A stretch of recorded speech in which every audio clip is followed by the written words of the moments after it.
Hello, horrible people. Welcome to Death by Podcast, the ultimate, supreme, premium horror movie podcast. I am your host, Adam, and that is your other host, Kevin. It's Kevin. For new listeners, we're at 48. We got 2 more to 50. Kevin, are we going to do something special for 50? Sure. Yeah, I think that's a good. I don't know. We could probably do like a. Yeah, we'll do maybe something. we can find a guest to have on. And also for those who don't, new listeners. We go through the alphabet. We pick a letter for horror movie for every letter. VHS movie. It's got to be vintage, and we talk about it tonight. The main topic is Once Bitten, the Jim Carrey vehicle. Excellent picture, 1985. But before we get to that, Kevin, you got some news for me? Yeah. You said something crazy happened. Nothing crazy happened. I'm pumped about it. Cursed Films, the show on Shudder, is getting a season 2. And it premiered on April 5th, which was yesterday. But I don't think they announced it until yesterday. Really? I've never seen it. What is it? Cursed Films? You recommended it to me. It's the documentary. Yeah, it's the documentary series. Oh, Cursed Films. Yeah. Oh, so the new season is on there. The new season, went up. Okay, and I don't think, I could be wrong, but I don't think they advertised like they were even doing a second season. Well, does it say the list, like who's on it? No, not on the thing, but it's running through the 10th. So I don't know if they're running a new one every day, if they're dropping them all at once, or if they're what the deal is. But yeah, it was a short article. It said they're coming back starting April 5th, which in the article says is today, but was yesterday at the time of recording. That show kicks ass. If you haven't seen it, get Shudder. It's worth getting Shudder for it just to binge out the was it 5-6 episodes that something like that? And there was so it's all about like Poltergeist, and it's about like Twilight Zone movie. Yeah, movies that have a weird stigma around them about something that either happened or like like people that died in mysterious ways, or like it's a very, very cool series.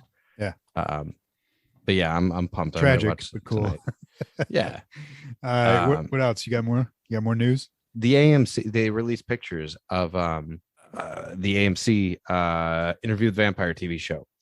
Oh.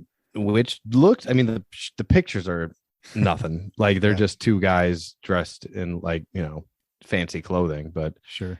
But yeah, they cast Lestat is this guy Sam Reed.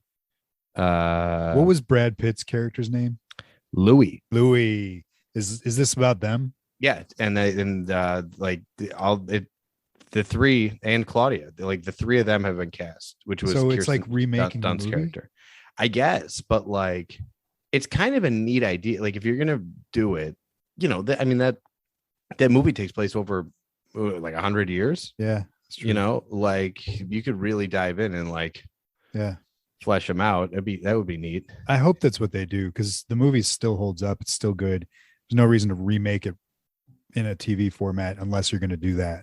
I heard some, and it's not a bummer news, but it's like, fuck, that would have been good.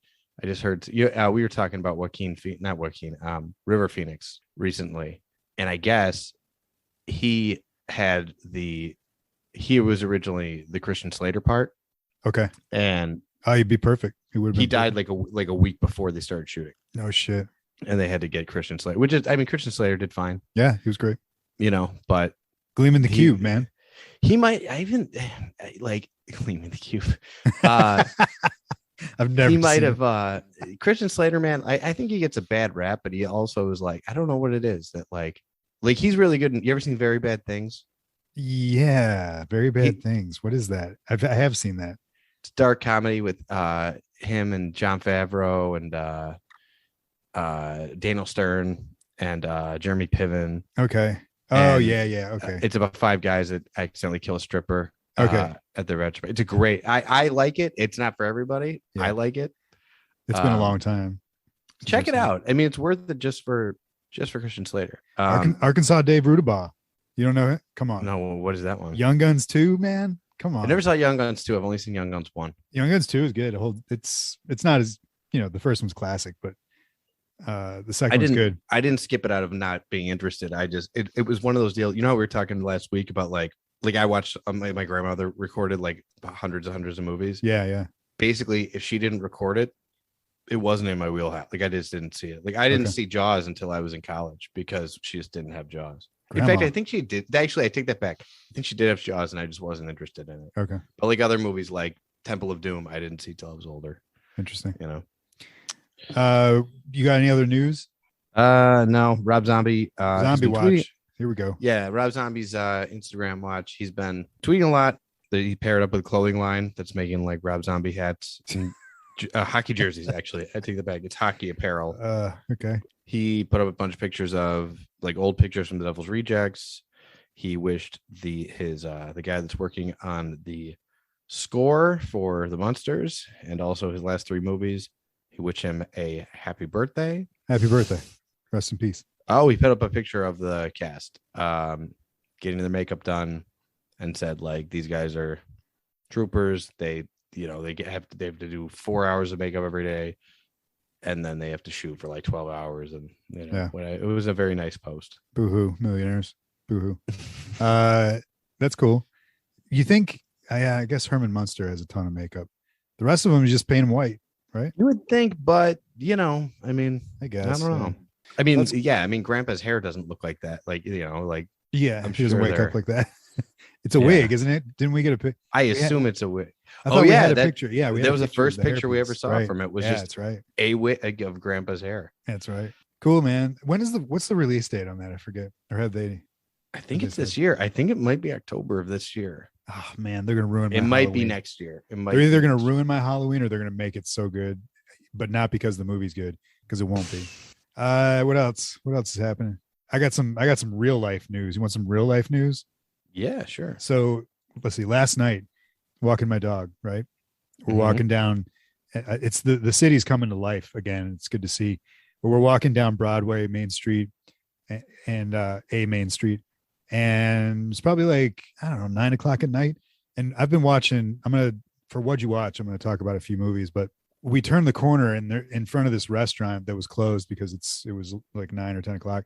There's this dude standing, looking into the restaurant. Right. So he's got his back to me as I pass, and he's wearing a plastic bag from head to toe, a real long plastic bag, like goes to his feet. And at the top, it's like a hood in a point, covers his head. The only thing that's visible is a circle for his face, but his face is facing the window of the restaurant. So I can't really see it. But as we pass, I look and I kind of snicker, like, what a freak. I didn't say that, but I was like, sure. And I'm sure he saw me in the reflection behind him, pay him mind. So as we pass, we get about 10 feet up and he kind of like shuffles in this super creepy, like supernatural shuffling way towards us. And I just stopped. I saw him out of the corner of my eye. I just stopped. And I was like, am I going to have to mess a fool up? So finally I think I'm a bigger guy. I think he realized like it wasn't a good idea and he stopped and I kept walking. Today we're walking again, walking my dog, walking down the street. I hear this woman scream across the street and running. And she's like, ah! And I look and there's Plastic Bag Man. And I run across the street to see if she was all right. And she's like, that man there. And he wasn't trying to run away. He was just there kind of walking around. And she's like, that man just hit me in the face, flicked me off. And like, I ran and I was like, what? So I called the cops. Cops show up like 30 minutes later. The guy's gone and we gave him our story, but it's totally either like a super villain or like a supernatural villain. I don't know which, but the Plastic Bag Man. And the plastic bag is like a Chicago CTA. It's got that CTA stamped all over it, but it's black. And it's just, he's creepy, dude. It's insane. I don't know what's happening there, but I'm sure I'll see him again tonight. I know those bags. You know what I'm talking about? Yeah, you know exactly what you're talking about. It's funny. Did you feel like Peter Parker like the second time when you when I caught? Well, because you felt like, oh man, like, oh, this guy's a creep. I hope whatever. Right. And then he winds up assaulting somebody. Yeah. Or like, so I got one of my best friends. He calls me Justice Walker because for some reason every time I walk, not every time, so many times when I walk around the city, I'm always there when something like this goes down. Like I stopped this dude from raping a woman a few years back and like all this crazy shit, car accident in front of my face. I pulled a woman out of a busted car accident. It was crazy. But every time I do it, I have one of my dogs with me under my under my arm, my little dogs. So like if they're super villains, my my Justice Walker persona carries a little dog as my weapon under my They're arm. all talking about, yeah. They all know each other and they're talking about It's crazy, dude. They're like, no, not him again. Little dog man and plastic bag man, they're fighting. So that happened. Yeah, real life stuff, man. I don't know. I'll keep you updated. What'd you watch? You watch anything? Let's see. I finished what did I watch? I watched Dark Man. Oh yeah, tell me. It's one of those movies that always just kind of slip by me, and like when I was a kid, I actively like disliked, even though I had never seen it, I actively disliked it because I felt like it was trying what? Dislike Darkman? Yeah, and Okay. I had never seen it, and I had never seen it. Basically, they advertised Darkman in every single comic book I ever like. If you look at comic books in the early 90s, right, or when Darkman was coming out, I think it came out in 90. I think it did.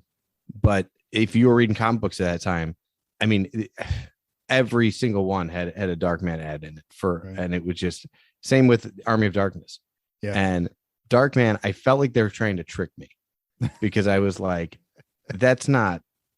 Yeah, like I felt like they were marketing it as a superhero movie, and I was like, that's not a like. It almost like you know what I mean. And I felt like that was kind of the marketing, like. But at the same time, what's funny is like I went and saw Meteor Man like opening day, so excited. Took 10 of my friends, I couldn't wait. Like I had my birthday party that year, like we're gonna go see Meteor Man, and 9 other kids were like, "The fuck is Meteor Man?" we had to go to like Ford City to see it because we had to go like Ford City. It sounds like Ford City Mall universe. Oh, okay. Yeah, we had to drive and I don't live near Ford City Mall, but that was the only theater playing Meteor Man. But they also advertised the shit out of that on the back of comic books, and that's nobody hilarious. Knew it. Do you remember Meteor Man? Who's in Meteor Man? Is it Robert Townsend? Robert Townsend, and God, I mean, I haven't seen it in 30 years. Because Robert Townsend did another one that was like superhero-ish, didn't he? Are you thinking of Blank Man? Yes, he's not in Blank Man. Okay, yeah, okay. That's David Wayne's and David Allen Greer. Right. Also great. Different kind of movie. Yeah. I would be surprised. I wonder if Meteor Man holds up. I strongly doubt it. But that at least really was. I guess it depends on what you mean by holding up, I guess. But yeah, like and Darkman, I always knew it was Raimi, and I was just like, and I love Evil Dead. Even at the time. Well, I know, like I loved Evil Dead since the first time I saw it, which was high school. Okay. I saw Evil Dead 2 first, I think. I think we all did. Yeah. And then watched the other two. But yeah, man. But yeah, fucking Darkman kicked ass. Right? Yeah. Yeah. It's great. It was good. And it was just the right. I don't know if I would have liked it as a kid. It was good. I liked it. Wouldn't you say though, it is kind of like a superhero movie? I don't know. I guess. I mean, he's got like a weakness. He's kind of like the Punisher. He's kind of. I tell you, you know what I couldn't shake though this whole time was I know that it was written for Bruce Campbell. Yeah, and I'm just like, it would be, the studio wouldn't let him do it. Right? Okay. Yeah, but they didn't even want Francis McDormand. Like they wanted somebody else, and I think he was living in a house with Francis McDormand and I think he was living with the Coens at the time. Okay. Like, because I know they're all very tight.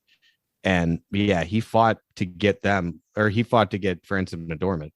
But they were, I don't know what it is about studios just not fucking liking Bruce Campbell. Because there's a bunch of stories like that. That's too bad. Because he seems like a good guy. Somebody, he's a workhorse, like somebody. He's willing to, put on makeup and show up to, I mean, he's got like the looks. He can be funny. He can be, and even like if you look at him in like Maniac Cop, and Maniac Cop 2, he's like, he can be serious. Like he doesn't have to be goofy. Yeah. He's the shit. Yeah, he's awesome. And I mean the newer, whatever, the last series, the Evil Dead series. Mm-hmm. It was great. I mean, he's still got it, Yeah. I think we'll still see.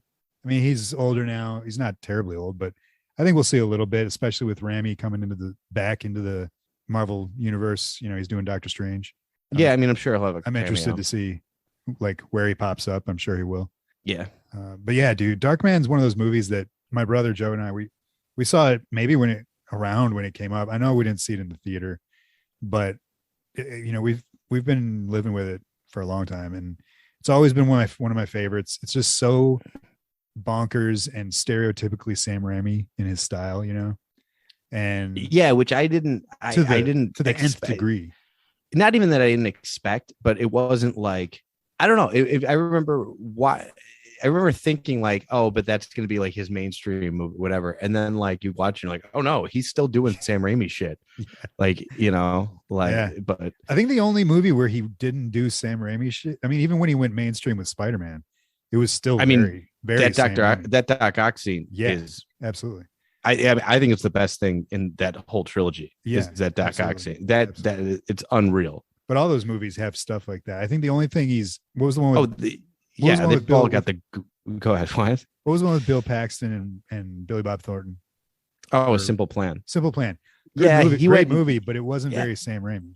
No, he went and did like little like regular movies too. And the baseball movie with Kevin Costner. That's a really good movie. Is it? Yeah, For the Love of the Game. For Love of the Game, yeah. Oh, that movie's awesome. I love baseball movies. Okay. And I love Kevin Costner. I just watched Bull Durham yesterday for the first time in decades.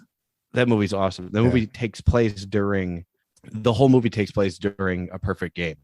Like he's a pitcher and he's like just thinking about his life. Yeah. And I think it's his last game. Like he's about to retire. Yeah. And it's just a badass flick. Baseball wise. I need to see it again. Well, I'm glad you liked it, man. I'm glad you finally watched it, man. Darkman is one of those. It's a classic, you know, in the genre, in the area, in the world. I think I needed to be older to appreciate it. Sure. I don't think I would have liked it if I was younger. Yeah, I haven't seen the sequels. I really want to. You know, I've heard they're really bad. Oh, I'm sure they are, and they focus more on Durant, the villain. Yeah, I know. I mean, and you know, even like, you know, I know Liam Neeson doesn't come back for him, but that's not even a deal breaker for me. Like, no. I mean, he worked. Yeah, but it's kind of like, well, yeah, I'm sure they're in lockstep with the RoboCop sequels. Some, you know, in that area where it's like the first one is like a flawless movie, and then the rest of them just kind of like whatever. Yeah, I RoboCop 2 has its moments. Yeah, we talked about. You know, I'd like to do. I mean, we could do a whole show on Darkman. I know Red Letter just did theirs. It's like kind of floating around right now. Darkman is. That's kind of why I watched it.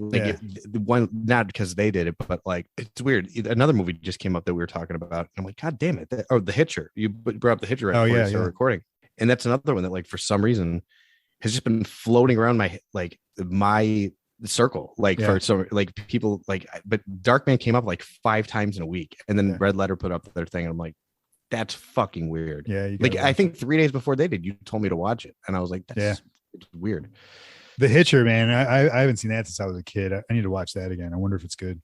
It's a real bitch to find. It's just I just saw it streaming on. Is it on Shudder? Maybe HBO or Shudder or something. Wait, the original, because they remade it a couple of years ago.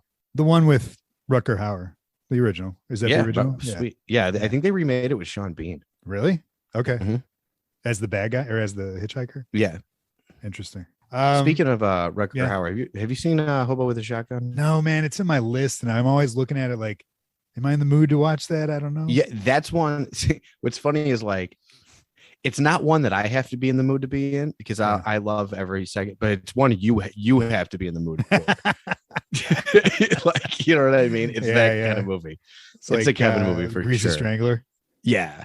Okay. Well, no, like that one. You got to be in the mood for. That's extreme, but that's awesome. So I watched a bunch of stuff. It was like every night this week, I feel like, and I found some good stuff, and I won't go into depth about all of them, but I want to mention one. Right before we started recording, Bad Moon was on TV, and it was just at the scene where he's trying to chain himself to the tree, and the sister's there, and we see the full transformation. And that movie that movie is amazing. The werewolf stuff. It's a great movie. I want to read the book. It's called like Thor or something, which is the dog's name. And the book is from the dog's perspective and entirely, I guess. I don't know how that works, but in the movie, the dog is the hero. That movie doesn't get enough credit for what it does with the transformation. Is old school Lon Chaney, where the actor needs to hold still while his face is morphing, like they add more makeup. It's not like The Howling or American Werewolf in London where they do practical, the change. It's more like 90s digital, but it's totally an homage to Lon Chaney Jr., where they would they'd add a little and then he'd get up and do more, and then they'd add a little, but he had to stay in that one position. But once he changes in that scene, he goes chasing his sister through the woods, and it's like this it's the only movie I can think of. I know in London we see him going through the city and it's awesome, but in this one it's more of a man werewolf and he's running through the woods. It's really cool. And then it's the only werewolf movie that I can think of where the guy in the suit has physical contact with stuff around him. Like he's throwing things and like very physical. The dog at one point jumps on his back and he's all like, and him and the dog fight for a little bit. It's really cool, man. That is a dope movie that doesn't get enough talk. You've seen it, right? No, I've never seen it. Oh, you've never seen Bad Moon? I thought I had, but I know I hadn't. No. Dude, you got to see it. I mean, it's a great werewolf movie, but it's got some really cool stuff, like physical. The whole thing is practical, the whole werewolf, and it's a good werewolf design. The other thing I mentioned on the Patreon podcast that I had watched, The Creep Show, a lot of werewolf stuff, man. Sven Gulli had Werewolf of London last week. I saw that. Old school, really good stuff. I watched the Creep Show Christmas special from last year where it's about were beasts. So there's like a were turtle, a were cheetah, werewolf, and Santa Claus is the villain. It started really good and then it turned to a pile of shit real fast, especially at the end. It was pretty rough. But the highlights of my week were Antlers. Have you heard of this movie? I've heard of it. I've never seen it, but I've heard of it. I've heard directed it's great. by, I want to say, is it Scott Derrickson? It's not Scott Derrickson. It might be. He directed Doctor Strange. Yeah, it's not him. I think. Okay. It's a guy that he's like an Oscar director, and it's a very solid movie, and it's got cool creature concept, good story, great acting, good cast. Yeah, just Antlers. I'd highly recommend that because I was looking for new horror within the last 2 years. And I found that. I watched it. I watched Empty Man. Have you seen Empty Man? Nope. Another solid one. It's got James Badge Dale. You'd recognize his face. I've been waiting for him to have a lead. He was great in it. It's very supernatural. And it's got a scene that just is really fucked up. Like as far as like messing with your brain, like messing with your mind. It's very psychological in ways, which I don't usually get into, but absolutely worth a watch. Antlers, Empty Man. But the highlight of my week, dude, James Wan's Malignant. Yeah, you know what? I've heard really mixed shit about this. Man, I remember when it came out, people were shitting all over. Were they? I don't remember. Yeah, there was people were not into it. There was a lot to do, and I don't know. I know you're not a huge fan of Chris Stuckman, but after I watched the movie, I watched his review on it, and he made a great point of camp. Like campy movies, cheesy, whatever. I don't really think of camp as cheese. It's more of like a pulp aspect to I know what you mean. A movie. This movie, it has tons of that, but it needs it to tell the story. And he made the point of how well they use camp within this to make this movie and that it has it at all. And then after I watched that, I talked to my brother about it, and he was like, he just said, it's like watching a DC Comics supervillain origin story. And it really is. Like, this is the best movie that I've seen, horror or otherwise, in at least a couple years. James Wan, like, I've always liked James Wan, Insidious, The Conjuring, even Aquaman, I think is a great movie. Was that one Silent, I think, about the ventriloquist dummy, where it's like, Dead Silence. Dead Silence, great movie. I like his style, but this is not like any of that. This is more. This seemed really ambitious. It's very ambitious. It's a very physical movie, but don't read about it. Don't look into it. Watch it. because it starts, you're like, what is going on? Do I like this? Yes, but why am I liking it? And then as it unravels, it's just like, I'd never seen anything like this. It was amazing. Great movie. Really, especially for horror fans and people who are, all this minutia garbage that comes out on a regular basis. For a new movie to just go like balls to the wall with like the concept that it's dealing with within the movie. He owns every ounce of it, and extremely well directed, great story, awesome cast, just all the way around. You got to watch it. All right. It's on HBO. Yeah, that and Empty Man are both on HBO. Antlers, I forget where I watched that, but it was streaming somewhere. Solid stuff, man. I had a good week with wasting time watching movies. You got anything else before we get into the main show? No. All right, we should do this then. Once Bitten, 1985, Jim Carrey vehicle. Did you enjoy this picture? Man, yeah. I had never seen this. I loved this movie. Really? Man. I was watching it and I was like, Kevin's not going to like this. I don't know why. Man, I loved it. Loved it. That's good. Good. It was that makes me like it even more. It was so, man, they don't make movies like this anymore. And they used to make them like this all the time. Right. And they were just, it's just a goofy teenager sex comedy. Right.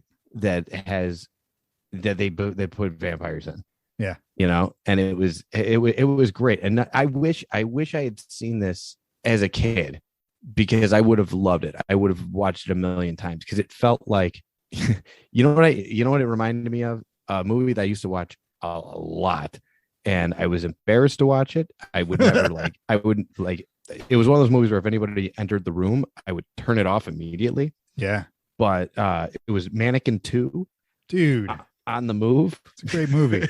Both those Mannequin movies are awesome. I've only seen the first one, I think maybe once. I remember being like, this isn't anything like Mannequin 2. But I could see you turning it off when somebody walks in the room. Yeah, I do like Andrew McCarthy, but he's in the first one. The second one stars Ragsdale from Herman's Head and Friday Night. Right. I just remember the first one, Hollywood. Well, Hollywood is a main character in the second one. Okay, yeah, with his glasses, one's a circle, one's a triangle. I bought and wore a pair of those in 1985 or 6 or 7. I wore them everywhere, dude. Everywhere. And there's no pictures of me wearing these. I hate it.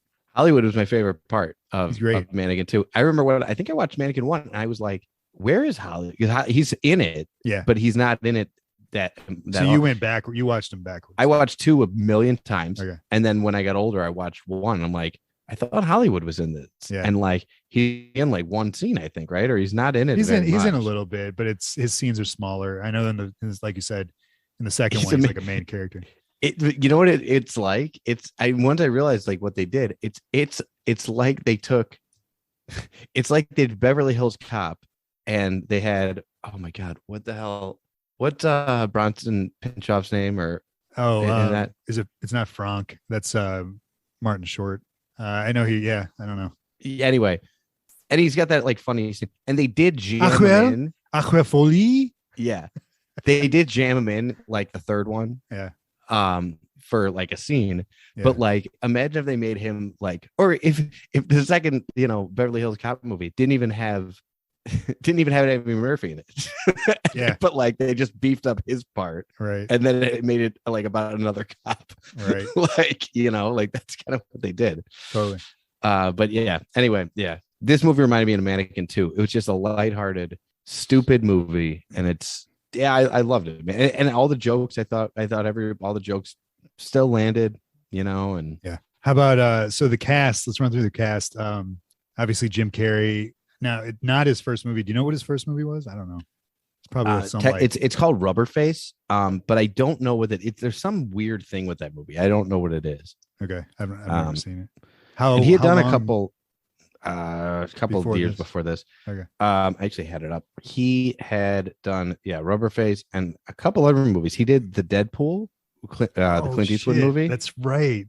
I forgot he was in that. He had done a few movies before this. I think this is his first starring role. Yeah. Yeah, it's funny because he did this. Earth Girls Are Easy, I think, was 88, and then like 89, 90 rolls around, and he goes to In Living Color for like 2 years, 3 years, whatever it was. Yeah.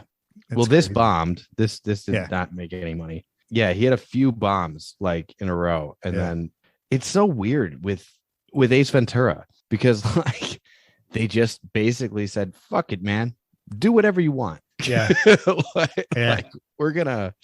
I mean, I guess, and like he wasn't even the break. Like he was on In Living Color and he was popular. Yeah, but I wouldn't say he was like the breakout. I thought Damon Wayans was the breakout guy on that show.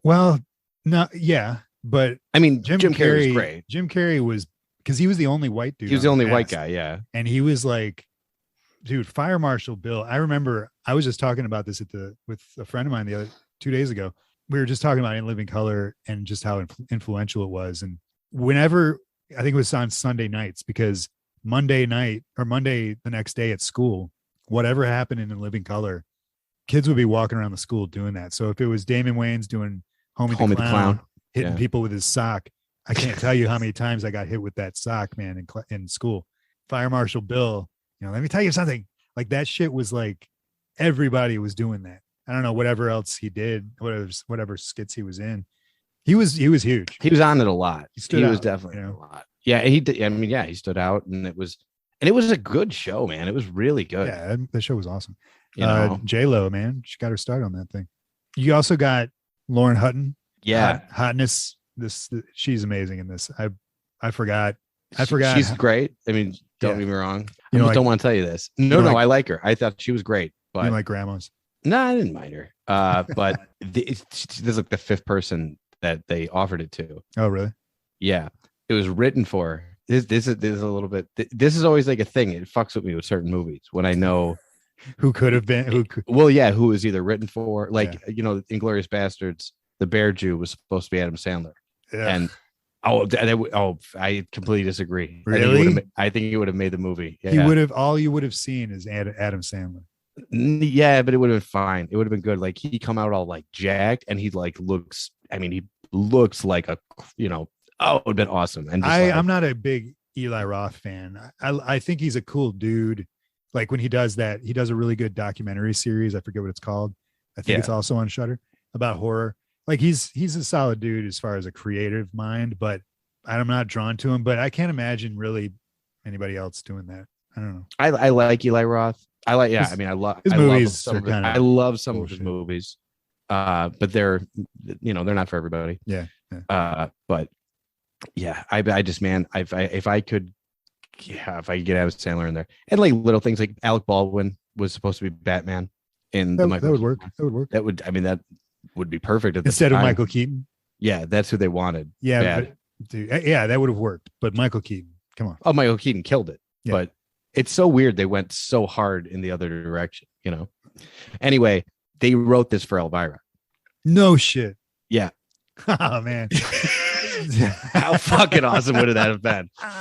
Well, here's the thing, man. I mean, you say that because you know how much I love her, and I do. When you watch an Elvira movie, and we did Elvira Mistress of the Dark last season, it's an Elvira movie. I think that if she had been in this, I mean, yeah, it would have been awesome. But it would have just been totally focused on her. I don't know. It would have been, well, what was she doing in 1984 when they were making this movie? Like, so here's the other thing. Yeah. It also, there's other, so I felt like I was on vacation this week because usually I watch the movie 3 times. I watch it with commentary. I watch every bonus feature I can get my hands on over the course of the week. Yeah. This movie, there is nothing. Really? Like you can get like a trailer. That's it. There's no behind it. I searched the internet. I couldn't find anything. That's weird being a Jim Carrey movie. It just went on Blu-ray recently and it's part of a 2-pack. This movie lives on like the like 10 comedies for $10 DVDs. Yeah. So I pulled all the facts this week, like all the little trivia things off of IMDb, off of the trivia section. But I started thinking about it and I was like, well, where do these come from? Like, or how reliable are they?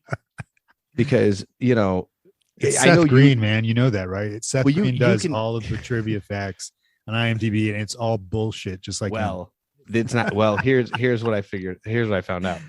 So it works kind of like Seth Green.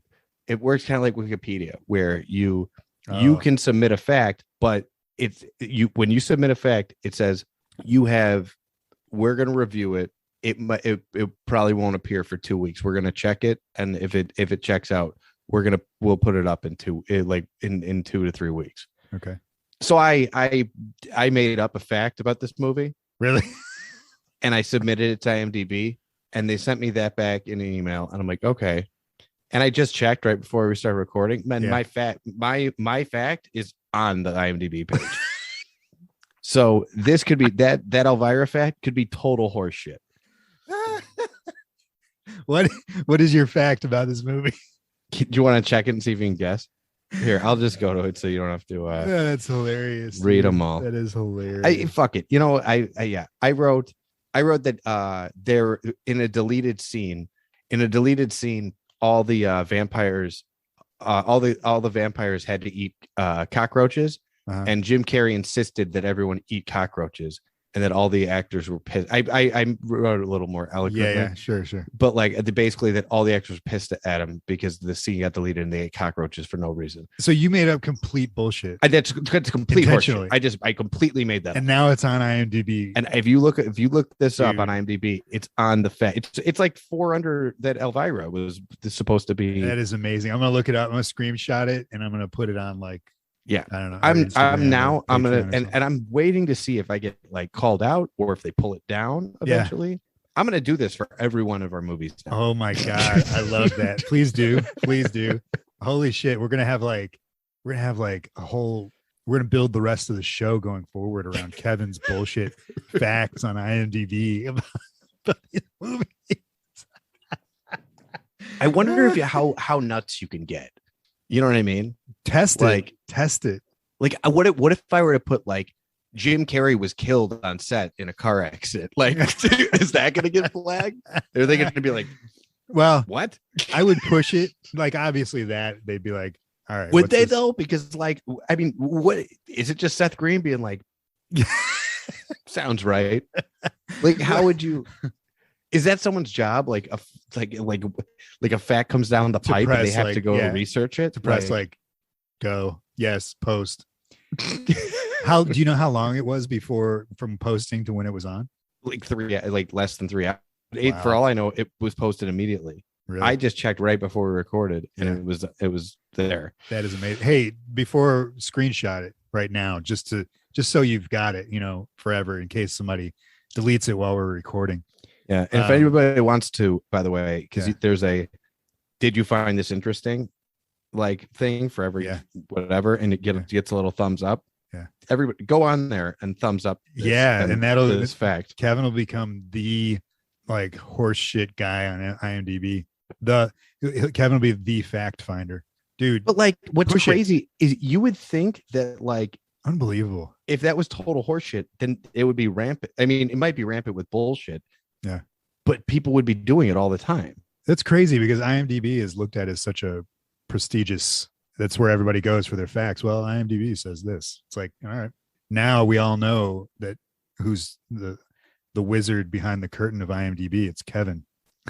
I remember when I told my wife, when I was dating my wife initially, I told her, like, we were talking about something and she asked me if some actor was in something.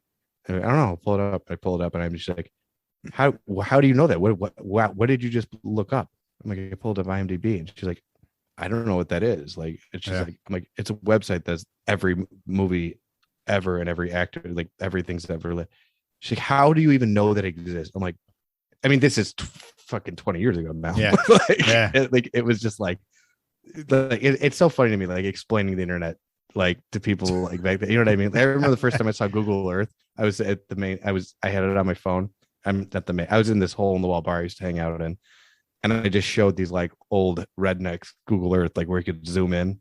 Yeah, and they freaked the fuck out. I'm like, whoa, man, what was that? Like it was like a picture of Earth. I just click on it and it zooms in to like right above where we're at. And they're like, what the fuck? It's like I'm on like an iPhone like 3. Yeah, and it was an iPhone 2. It was like the first one that had app. Yeah. I remember when I first saw Google Earth, I was like, what the fuck are we doing? All right, let's round out the cast. Cleavon Little. How about Cleavon? Oh, he's my favorite part of the movie. He's Dude. awesome. He's so awesome, man. So Bart the sheriff from Blazing Saddles. Cleavon Yeah. Little, man. I don't know. What was he doing? He didn't do a lot of stuff. So what was he doing? He died in his 50s. Really? Yeah, he's great in everything I've seen him in, which isn't much. In fact, outside of this and Blazing Saddles, I can't name anything. I'm sure there was, but yeah, he's great. I think when I looked him up earlier, he was on MacGyver. Yeah, I saw that. But everybody was on MacGyver. That was like it was the Law and Order of the Star day. Trek. I was going to say Star Trek. That was your chance. True. I saw it, man. I watched another episode of Star Trek and somebody else was on it. I was like, really? You're on this too? Just everybody. It is. I mean, yeah, it's great. But yeah, Cleavon Little plays like the caretaker, I guess, or he's a butler. I mean, basically, butler. I was gonna say he's the Alfred to this Alfred, like weird. What was Renfield? What was Renfield to Dracula? Yeah. Oh, no, he was a familiar though. Oh, okay. Right, Sure. like he was like a human hoping he would get changed. This guy's a vampire, right? Is he? I got that. I don't know vibe. if they. I don't know if they show because he's always tucking everyone into their coffins and whatever. And That's true, but he's also like he's always in the closet. I love that they use that joke so many times. This movie definitely has like it's dated on its humor a little bit. But she's always like, get out of the closet, and he opens the doors and he's just like fabulous, you know? Yeah. No, I love like, that guy. I came out of the closet. He says centuries ago. Yeah. Which Okay, would you're imply right. he's a Okay, you're right. vampire. You're right. He's a vampire. But yeah, none of the other vampire. That was the other thing. Like I was curious. There's a lot of like vampire rules that they kind of like I have questions that they don't bother to address, you know, but it was fine. I dug it, man. Yeah. And Jim Carrey's so good in this, man. He's so good. And it's so refreshing to see a non-Jim Carrey version of Jim Carrey. Like, yeah, he does. You can see the beginnings of his rubbery and weirdness and whatever, and his over the top, but he's also still just like an everyday guy, you know? Well, it would have been, I mean, it's surprising to me that like, you know, like they never did try like a Jekyll and Hyde with it, you know, or like where he's a regular guy. I mean, I guess they did Me, Myself, and Irene, which is kind of that. Yeah. But where he's, a regular guy, and then like let him cut loose. And what really took off, man, like, man, Ace Ventura, we just watched it recently. And it's, I mean, I've seen it a million times, but also after I watched this, it's weird how cosmic this week was, but after I watched this, Liar Liar was on TV. I caught part of it. I hadn't seen that since it came out. Talk about over the top, man. He's insane. He's insane in that movie. And I mean, they essentially, I think they were either had to write parts for him or completely rework scripts. Like if you get Jim Carrey, like they were Chris Farley was signed on to do the Cable Guy. Oh, and really? then he died, and then they got Jim Carrey, and then now it's that.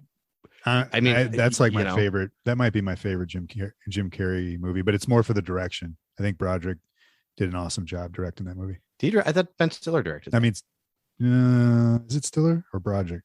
I think it is Stiller. You're right. It is Stiller. Anyway, he did an awesome job at directing that. That's the biggest reason I watched that movie.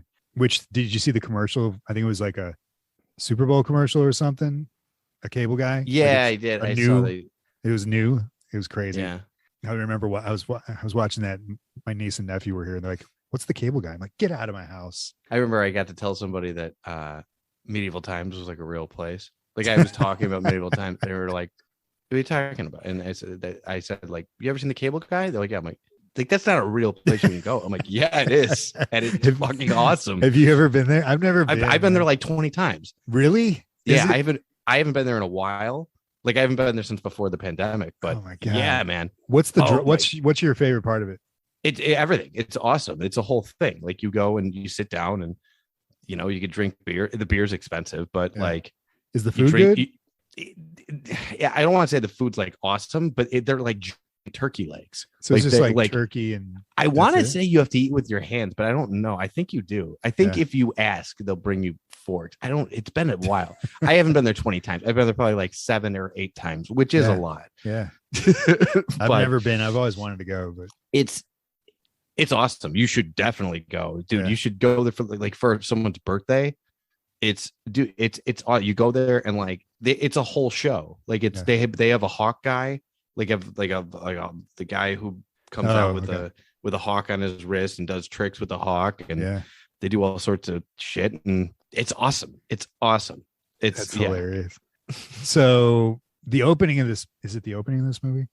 We right off the bat, the thing that sets the tone for me is the music in this movie is awesome. The theme song. I knew you were gonna say the music. Bitten, dude. It's like, but there's a scene just towards the beginning, but later on, like not right in the opening scene, but they just used the music. It's like this movie was like, it knew that 30 years later or 35 years later, 40 at this point almost, what people like me were going to be nostalgic for. Yeah. And they used it in this movie.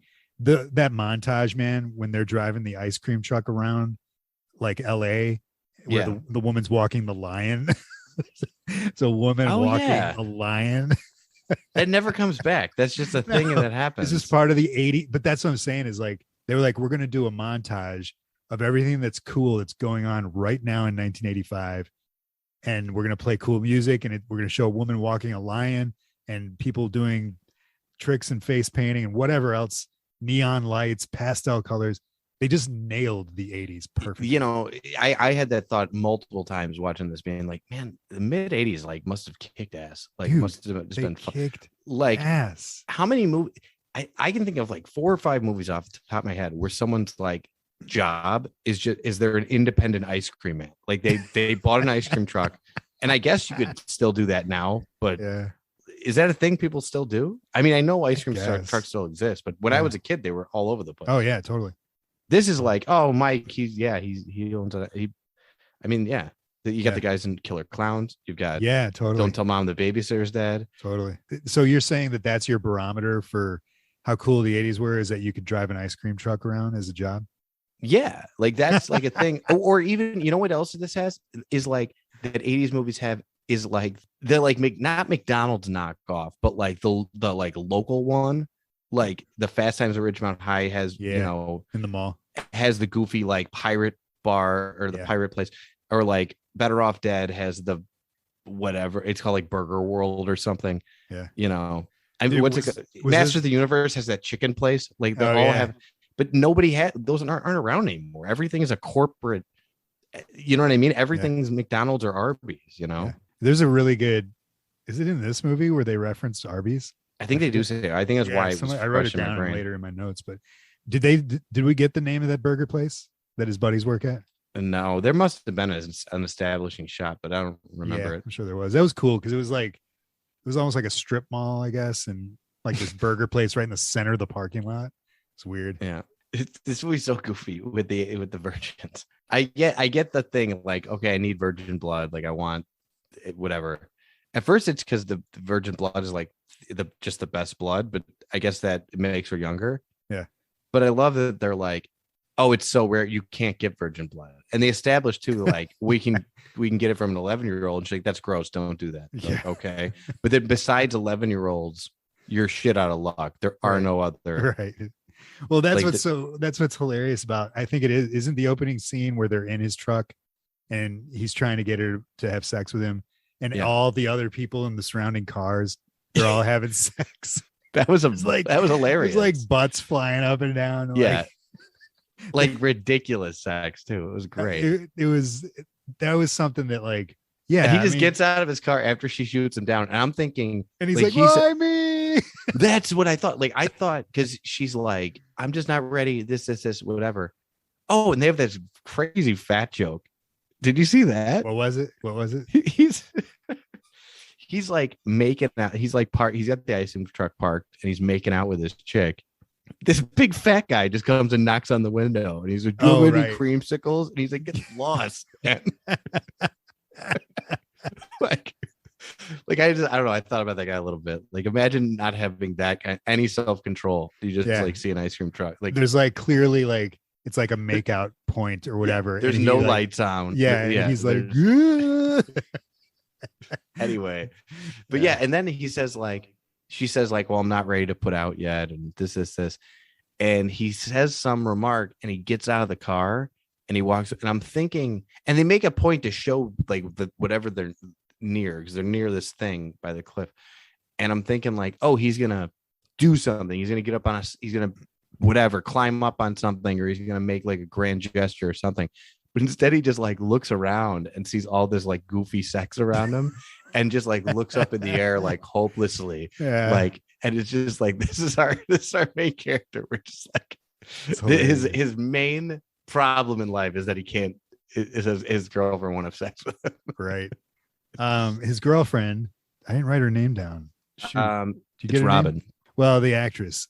She only did this movie and like 2 or 3 other minor things.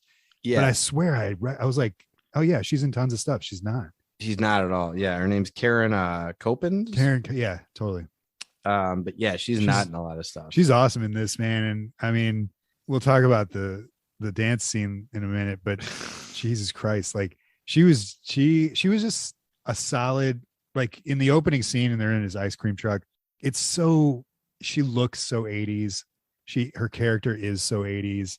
Her hair was like fucking awesome, man. Like just like 80s, whatever style it was. She's just, I don't know what it is that I thought I'd seen her in before, but there's like nothing. There's not much. She reminded me of like the brunette in like Weird Science. Weird Science at the end. You know? Yeah, absolutely. And I mentioned the scene, they're looking for the virgins, and the scene where I was talking about the montage where they're driving around the ice cream truck around town.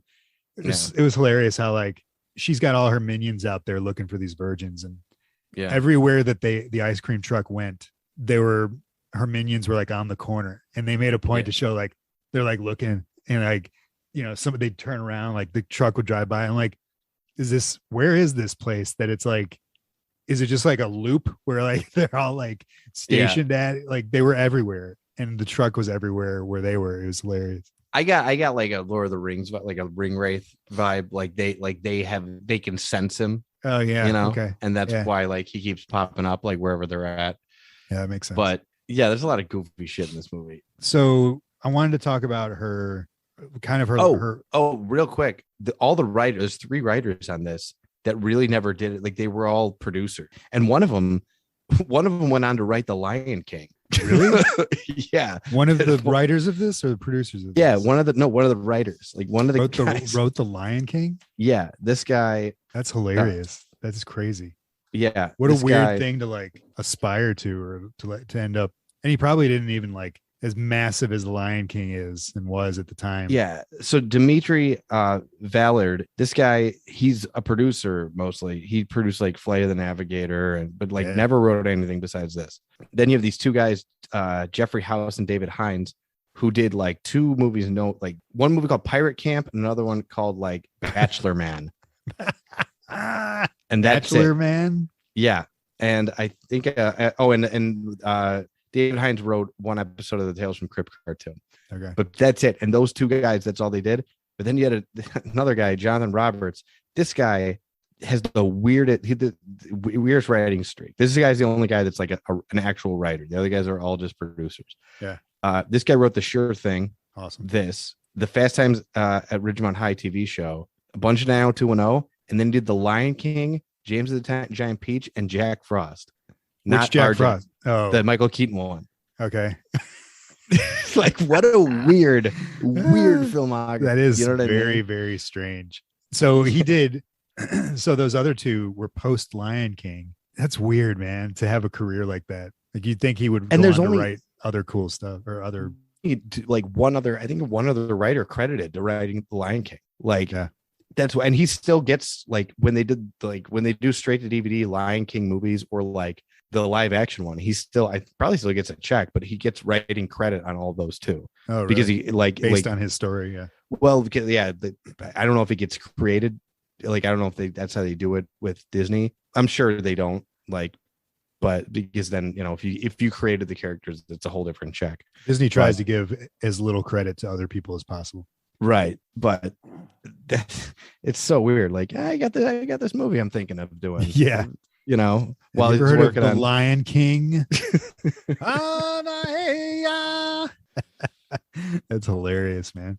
So her lifestyle, her limo, her house, her mansion. Yeah. her man. I That's mean, a badass mansion, man. Especially when they show it from like the perspective, like oh yeah, it looks like Wayne Manor, like from the outside. It's got like these levels. It's like, what the hell's going on? And then really the only thing we get to see inside of it is like a room, except for the chase scene, which is all through like it's almost like the basement of like my high school or something. Yeah. I like the Minions. I really dug all the Minions that live like in the basement, and then how they all have like, they're all from different time periods. Yeah. And they all have like their own coffins with like one of them is like a Confederate soldier, and he's got a bunch of he's got like a Confederate flag on the inside of his coffin. And I liked that, you know, there was like a hippie from the 60s. Like I thought that was cute. Victorian. That was fun. Like the two chicks were like Victorian era. Yeah. Yeah. That's interesting. That's like a little bit of flavor that you don't really see. They take a piece of their life or their history or whatever that they were almost nostalgic for. Well, and I like that. Do you see the bunk bed, the coffin, like all the different stuff they did with the coffins? Like they had bunk bed coffins. I didn't catch that. Yeah, they've got, and like some of the guys have like, you know, if they were on Civil, they have like an older coffin, like, and other guys have like newer coffin. Like I thought it was just neat. And I never realized that like, oh, they sleep in coffins because of this, like, so sunlight can't get in. Uh-huh. Like that's never dawned on me before. Really? I just thought it was, that was a thing they do. I mean, isn't that like the most fundamental reason for a vampire to have a coffin? Yeah. And you know what's funny? In like if you I was thinking about that today, about how dumb it was that hadn't dawned on me. Because like, okay, you ever seen like Daredevil, the 2003 movie? Yeah, he sleeps like he sleeps in a coffin filled with, you know, and if someone would have been like, well, why does he do that? I've been like, so no sunlight could get in, clearly. But I never put that together. I thought it was just a weird thing vampires do. That is amazing. And it's weird that it's awesome that it was this movie that because why would you have to sleep in a coffin? You can just sleep in a basement. You know what I mean? You don't need. Well, you need, if you want to break it down, like I think that, all right, usually a thing that started to show up that I'm realizing has always been there, is that along with the coffin, there's usually dirt from their homeland in the coffin. And I noticed that Svengoolie had on, I forget what vampire movie it was, a couple weeks ago. And it was like from the 40s or 50s. And they were doing that dirt thing, which is cool. So it needs to be a person shaped container that, you know, that like, that can house the person the vampire while they're sleeping, block out the sun, also hold some of their dirt, and kind of be comfortable, I guess. Like you can't have like, I guess also it keeps them from being vulnerable. Like if it was just a basement, like you said, like a room, you could still, I guess there's the threat of maybe a window opening or a door or glass being broken. It's so controlling your environment. There's like it's contained.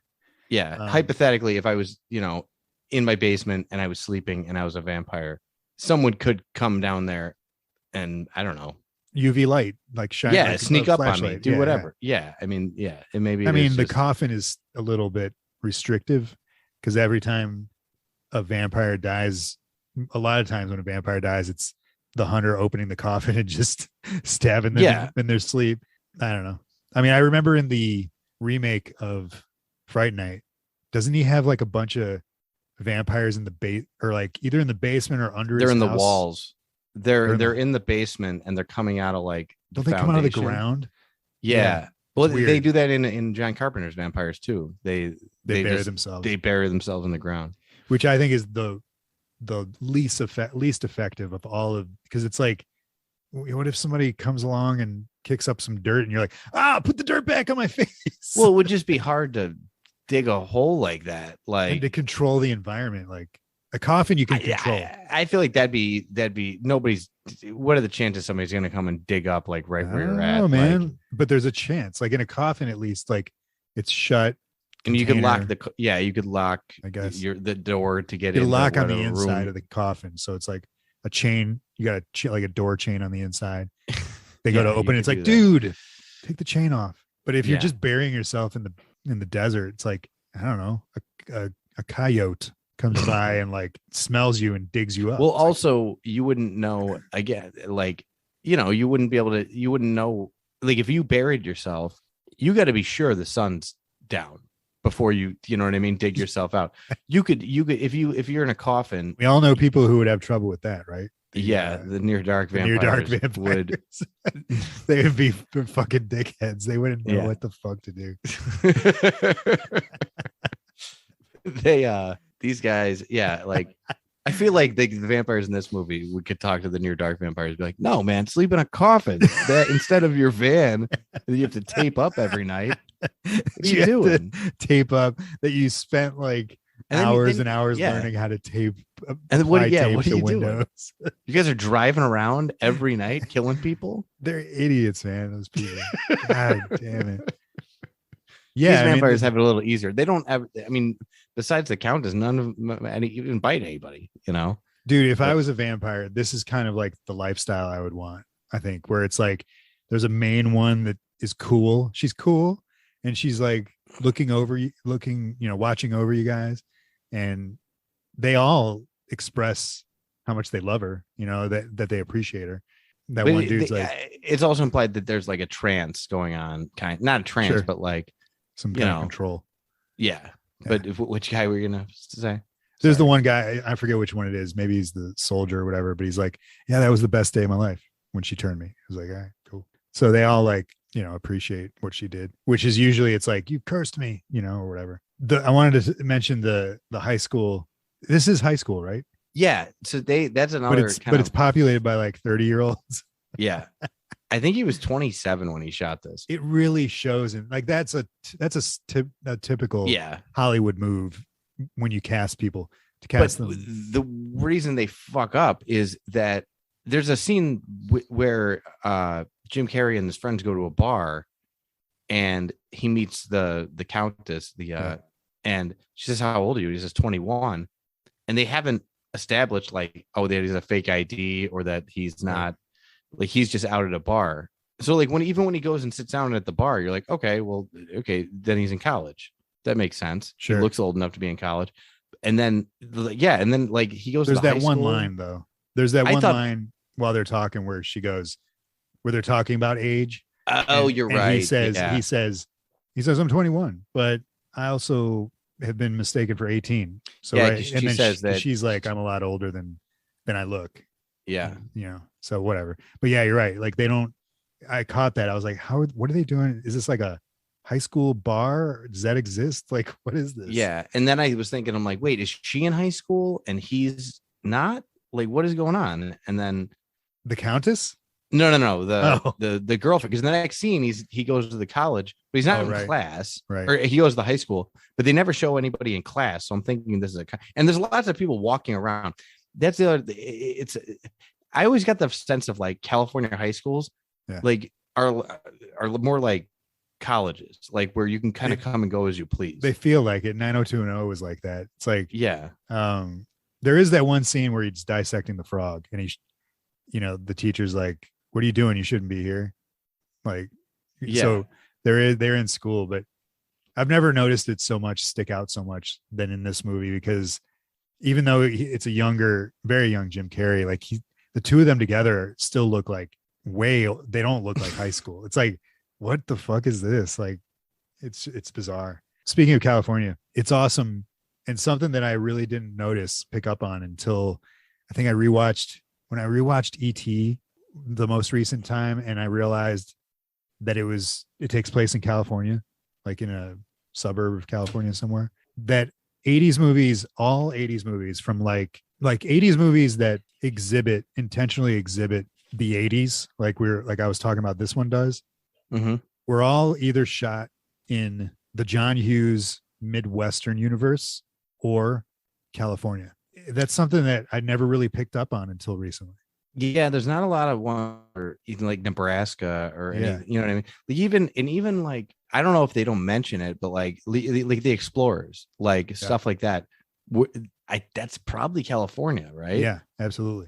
And that's Like- another one that exudes it, like that 80s feel. So it definitely was. But I mean, yeah, I mean, Poltergeist, I think I'm pretty sure Poltergeist was is, or no, was similar. Poltergeist. Oh, I don't remember because that house is really somewhere. Isn't that one in the Midwest? I don't know. Well, but there are a lot of them that say that they're somewhere else, but they're shot in California, I guess. Like Halloween. Yeah, totally. But but that one actually says it's in the Midwest. But yeah, not a lot of movies even say they're like in Nebraska or like Omaha. Right. You know what I mean? Like the dating bar, like we were talking about the bar. Dude, that's awesome. Do those places really exist? Like, I'm not a bar guy. I mean, I don't go to bars. Speed dating, like a thing. Yeah. That's a kind of a cool take on speed dating. Yeah. With the phones. Yeah. You know, that was awesome. Where you got phones at your table and it's like, she calls and she's like, the one with the red tie. Is that you? And it's like, yeah. I mean, that I was thinking about the logistics of like putting together, and that really was like such an 80s event. You know what I mean? Like where it's like a specific theme and like every table had a phone that looked like lips. Dude, it was just 80s phones were fucking awesome. I had a couple of 80s phones. They were either lips, clear. Yeah. Where you could see all the stuff. Cats. I don't know. Swatch watches were phones. Hang on a second. Oh shit. He's bringing it down. Yeah, dude. Look at this 80s phone. Put your headphones back on. Put your headphones back on. I can't hear you. God, I wish you could see this. Look at this 80s phone. Oh my God. That is amazing. What is that? What year is that from? Do you know? I have no idea what year. So Kevin's holding, he's like, check out this 80s phone. It's a Kermit the Frog. He's like sitting like lounging cross-legged in a chair, and the phone itself is yellow. It's from 1983. Dude, hell yeah, dude. Where'd you get that? My grandmother. She was awesome. Yeah. God, that is a badass phone, man. Yeah, you could get a phone in the 80s. You could get a phone that was anything. Like you just think like, I want a hot dog phone. You could find one. There was a phone for everything. Yeah, I've got a few novelty phones. I don't know where a lot of them are. Does that still work? I don't know. I mean, I don't even have a landline to test it. You don't have. There's got to be a landline in your house somewhere. Yeah, but it's not connected to a like. I have a plug for a landline, but I don't have a landline. That's awesome, man. That is dope. Yeah, I used to have I have a Homer Simpson phone around here somewhere. Yeah. But yeah, man, like phones from the 80s were the shit. Why isn't that a thing people still make? I don't know. Like they're all we like talk about it all the wireless, time. Like, you know, why hasn't people have made their own, like the Freddy Krueger tongue phone? Oh my gosh, that would be dope. But they're all customs. Like there's you can't buy one. Yeah, that would sell like crazy if you made it like a functional phone. I think because like you said, like people don't have functional phone outlets in their houses anymore. You know, cell phones. But still, to have, I mean, especially like when a clear one or something that when it rings, it does something. Like I need to do that. I'm going to buy They should make, fuck it. You know what? We've had cell phones for long enough. They should have like a clear iPhone. Like that would be neat, right? You know? Totally, man. So I take it you've never done this speed dating kind of thing? Have I? Dude. No, I never have. I signed up for it and I didn't go to it. They had speed dating at Comic-Con one year and I didn't do it. Okay, so I went to that. Oh, really? I almost did. I literally at C2E2. Yeah, I was going to go to that and I didn't do it. It sells out, or it doesn't sell out, but they don't sell it. It fills up. It fills up almost instantly. And I got in one year and I was like, oh shit, cool. I went. This was probably like 4 or 5 years ago. And it's down in like the most lower level, furthest room you could possibly imagine. And I like, as if you didn't feel pathetic enough. I know, right? They like shove you in the back. And I go, and it's, it's one of those panel rooms with the big doors. One of the doors is shut, one's open, and they're just about to like start. And I kind of like come walking in and turn the corner, and all of a sudden, every head turns towards me as I walk in. I must have been like the last person to walk in. And it was just like, I immediately got this rush, this feeling of like, these are nothing against anybody who was in there, but these are not my people. And I should not be here right now. And I ran away. Oh, you didn't do it? No. Oh, I wanted to do it just for the story. Yeah, I know. And like, it's just everybody in there looked really weird. I kind of surveyed it and I was like, no, there's nobody in there I want to date. total dickhead move. And I bet I to this day, I feel like as soon as they saw me turn away and walk away, that they were all like, oh, like what? Yeah. Like he just ran away from us. I'm picturing, I don't know. I know it's a GIF. I'm sure you've never seen this episode of The Simpsons, but have you ever seen when Grandpa walks into the burlesque house? No. It's a GIF now. He walks. So like Bart's working at a burlesque house and he's working the door and Grandpa walks in and he's like whistling and he comes in and he takes off his coat and his hat, puts it on the rack and then sees Bart and then just like literally does a complete 180 and like puts his coat and his hat back on and whistles and he walks right back out. That was totally it. That was totally it. I feel so bad for those people. If you were one of those people in there, I apologize. But yeah, that was dope. I really liked it. Just added to the 80s-ness of the movie. How about Jim Carrey's Robert De Niro impression?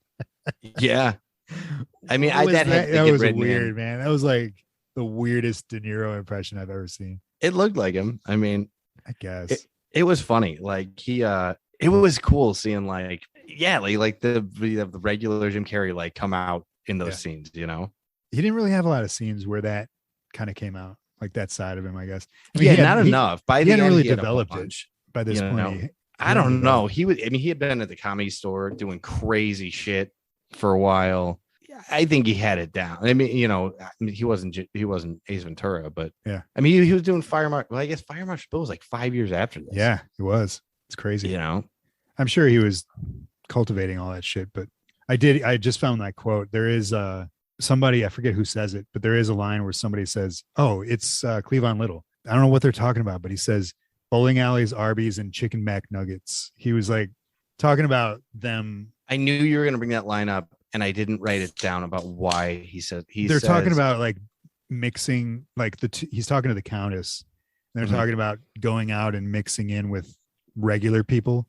She's like, yeah. He's like, are we going to stoop? Yeah. Are we going to stoop as low as bowling alleys, Arby's, and chicken mac nuggets? It's the way that the way he delivers it. He's so awesome, man. I love. I mean, I like that. Like, dude, the guy's been probably living in castles, you know what I mean, for hundreds of years. Yeah, he's not into going, to Arby's, Right.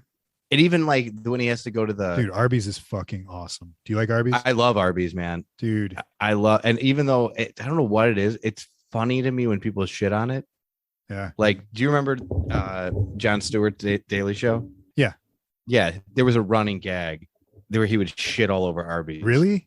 Yeah. And it was like, he'd say something about Arby's, how bad Arby's was. And then he'd have like Arby's, and he'd have like the slogan about like how fucking awful it was. Dude, there's a great Simpsons line where all the kids are stuck on a desert island, and one of the kids goes, "I'm so hungry I could eat at Arby's," and all of them are like, "Holy shit!" What? I don't get it, man. I love Arby's, dude. Remember when they did 5 for $5? Is long gone, dude. When they first introduced 5 for $5, I would do 5 for $5. The best thing about 5 for $5, and what I love most about Arby's, is that they're great when you get them. But if you put them in the fridge and you eat them the next day cold, premium, dude. They're so good. Yeah. So 5 for $5, awesome. I'd eat like 3 of them, save 2, dude. You make me want Arby's, man. If you ever drive out this way to pick me up for any reason, do not hesitate to bring Arby's. Okay, I'll keep that in mind. That's what's so great about 5 for $5, man. Is like you can get 5 and you want one?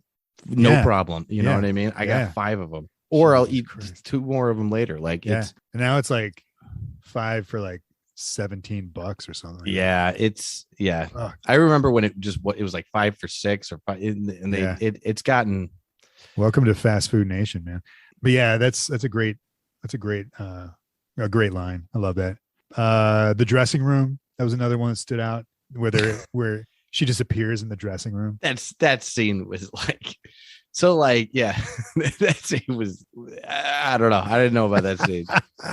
It's one of those things where, like, if you've ever been in a dressing room, I'm always every time I'm in a dressing room, I'm always afraid I'm going to walk in on someone, or that someone's going to walk in on me, or even like when you're younger. Yeah, you don't know the rules, like, you know what I mean? Like, dressing rooms are weird. It's like, to begin with. I always feel like there's different rules for different dressing rooms. Sometimes they're like, oh no, you have to have this, or you whatever. Or like the women's dressing room is on like, where is it? Is it on the other side? Is it like, what are we doing here? Especially like if you've got someone feeding you clothes, which I hate that. usually was my mom, when I was a kid. Go Oh, try okay, this on. yeah. But then like, I don't know if you ever went with like a girlfriend or with your wife, it's just a strange. Some places won't let you take phenomenon. more than like one shirt. Like they'll take, you can only take 2 things in. And it's like, and they're like, well, I'll hold on to it and I'll just, and it's like, right. I just bring all my shit in and don't say anything. Do they even do it anymore where like you go to try stuff on and the person that works there will bring you stuff? Like that's happened to me before. And I'm like, this is even weirder. Like, or you have to get someone to unlock one of the doors and it's weird. I'm not a fan. If I don't have to do dressing rooms, I don't do them. But it's a cool scene because she bites his dick again. And wait. We didn't talk about the first. We didn't talk about the first time. The first dick bite. Yeah, that's right. First of all, another thing that keeps happening in this movie that like I love that they keep and cut that. I remember something from Tales from the Crypt that I wanted to bring up and forgot, but that's okay. Say it. Oh, from the Patreon podcast? Yeah, from the Patreon episode. All right. We'll talk about it later. Anyway, yeah. Damn it. It was my favorite part of the whole thing. Anyway, what was it? Say it. Go ahead. When Michael Ironside shows up and she goes, and he like gives him like, here's the deal. I want whatever. And he's like, well, what does that mean? And then Gloria like speaks up and she's like, you're whatever. And like the main guy, the Kevin guy, just goes, shut up, Gloria. Like the boyfriend just says, shut up, Gloria. Like we gotta listen to him. It's just the way he says it is such like a great sound. Like, shut up, Gloria. You really like when people tell other people to shut up. When it lands, man, it lands. I guess it does. So anyway, so the first dick bite. Okay, so I love that. Like he goes to the speed dating, which we forgot about. Okay, first the guy thing. With the gun. Oh God, I forgot about the guy with the gun. I was going to talk about the transvestite. Oh. The first guy, the one of his friends goes to this table and like it's clearly a guy in a wig. Yeah. And I love the guys that are just like, are you a guy? Yeah. Like, does it matter? And he's like, okay, I'm leaving. Like whatever. Joke number 1 that might not hold up sure. Socially. But then I forgot about that whole other thing about his 2 friends wind up meeting those 2 women. And then one of their husbands shows up with a gun. Right. And that's why he winds up leaving. The butler shows up and says like, oh yeah, you come with us so you don't get arrested. Anyway, they go back to the mansion, and the first thing he asks her when she's like, yeah, all right, I'm going to go get more comfortable. He's like, are you a prostitute? And I'm like, yeah, that's what you asked. That's exactly. And he's like, and I love, he's like, because I only have $5. Yeah. I'm thinking of the exact same thing. I'm like, you would definitely think she's a hooker. So yeah, then we have the biting scene. Is she? I mean, they say later that she's sucking out of his thigh, right? But yeah, I think they don't say that till way later. Yeah, they don't. And I remember, dude, it's so crazy watching this movie. I hadn't seen this movie since I was a kid, and I remember watching it this time. I remembered how I felt watching that as a kid, and I'm pretty sure when I did watch it as a kid, my parents must have been around, because when this scene happened, I was like, I caught myself this time around, like looking around, to see if like just out of like a knee jerk reaction to somebody who hasn't seen this before. Yeah, like she's seducing him with the buttons and biting the buttons and spitting the buttons out. And the buttons, and then she like they love that button joke, man. I know. And then she gets down there, and it's like, yeah, she bites him, and it's almost like it knocks him out in some way, like, and he passes out. I don't think the 2 of them ever have sex or any kind of they don't, because she's biting he leg. Passes out. Yeah, right. But was great. Same thing in the dressing room. I mean, think of it. Someone somewhere has had a conversation with someone about like, no, there's a movie where someone like sucks blood out of Jim Carrey's dick. Like someone somewhere said that, and been like, you're crazy. That's never been a thing. No one's ever. That's not a movie that exists. That is awesome. But someone, that is the best conversation that I want to hear. Like fly on the wall. Like, I wish that were me. Like, I'm telling you, there's a movie where someone stuck blood out of Jim Carrey's dick. That is amazing. I wonder if Jim Carrey's ever been in like an interview situation where they're like, So you did this movie. What? Oh yeah, that's the movie where. Oh yeah, the movie where she sucks the blood out of your dick. It's like, no, dude. All right, for the last time. In the second to last scene, we established it's been sucking on my thigh, even though like. I mean, it goes to when the girlfriend sends the two friends. Wait, hang on. We gotta cover that like on its own. All right, because that comes way later. Oh, my face hurts. But yeah, so they did that. Yeah, so they have that scene. And don't they just like dump him? Or no, he wakes up and he's like, wakes up. But it's like that's an uncomfortable scene because it's like, have you ever been like? I remember there was like a time where I feel like there's been a time like you can feel Jim Carrey's vulnerability in this scene where Cleavon Little comes walking up with the orange juice, and Jim Carrey's just waking up from being passed out. From having his dick bite, and like she's standing there with Cleavon Little, and they're like looking at him while he's sleeping, and then he slowly wakes up, and he doesn't know where he is or what's been going on. Really, he feels comfortable enough with her, with Cleavon Little standing there. It's like super uncomfortable. Yeah, and it's like he's trying to cover up and stuff. I feel like I've been in that situation before. I don't know when it would have been, but yeah, like where a roommate comes home, or like something like a whole family that wasn't there the night before. That's happened to me, where I have to be like, girls downstairs having a conversation with the entire family that I don't want to meet right now. Right, yeah. And she's got the chick still has a hoodie of mine because I just bailed out of there. The second dick bite was in the dressing room, and the same thing. That's why I like that scene is, he's passed out on the floor. The girlfriend opens the door to the dressing room, but for some reason doesn't see the Countess in there. Well, and she helps Jim Carrey up, and then the Countess secretly sort of comes out behind him, and then stops. And while like the Countess is doing all this stuff right there, while the girlfriend and Jim Carrey are like, what's wrong with you? What happened? And it's just it's a cool scene, like that she didn't get caught, or that the two of them didn't get caught in there. Yeah, it seemed like it was like, is she invisible or is she just really sneaky? Totally. Like it didn't feel like, well, how did Yeah, she's definitely just sneaky because she's like sneaking around that whole time. Oh, and the parents thing. So then he wakes up at his parents' house, or I guess his, where he lives. They have that whole thing, which I thought was cool, but then once I thought about it, I was like, that's weird. With the blood, with the hamburgers. Yeah. So she's draining. So his mom is. It's a couple of weird little things about this scene. That is weird. Like, have you ever done that? So she's draining the blood out of a raw like steak into a cup, so that there's a cup of blood in this scene.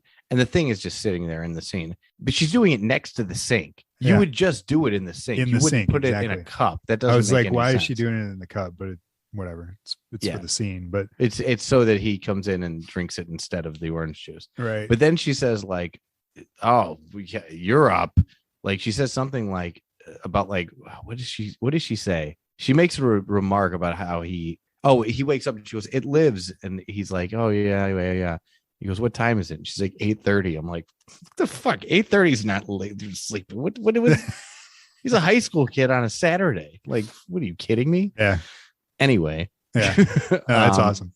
But then they have a whole like rigmarole about the whole, like, she gives him orange juice and he doesn't drink. And then in a hurry, he just drinks the blood. And they're like, that whole scene, fine. I'm waiting. That whole scene, I was waiting, obviously. Yeah, waiting for him to drink the blood. Somebody's going to, he's going to drink it. But I was like, you're waiting for it to happen because it's like, it's just gross, man. It's just her draining the blood into a cup in the first place. I was like, oh, it's like, what are you doing, man? And what kind of burgers are you buying that are doing that? I don't know. Oh, you have that fun scene too, where his dad finds him sleeping in. That's hilarious. Yeah. He's in the trunk and he just pops out of the trunk. I like that his dad is like 7. Like he's got an old dad and he's like, yeah, what are you doing? Like just like walking on your kid doing weird shit. And you're like, what? But he's totally cool. Like he's just like, all right. He's like, yeah, I'm sleeping in your bed. Yeah, He's like, why don't you try sleeping in your bed? Do it for your mom. Yeah, I don't give a shit what kind of weird stuff you're into. But in that first dick bite scene, when she opens the refrigerator to get some blood, there's like a dead pigeon and a dead squirrel like just hanging out. I did not see the dead pigeon and the dead squirrel. I did notice. Really? that all the blood containers have giant labels on them that say like whole blood. They say whole blood. like there's like skim or something. I don't know. Yeah, I mean, I guess like. Oh, how about the dreams? How about the dream sequences? There's 2 of them.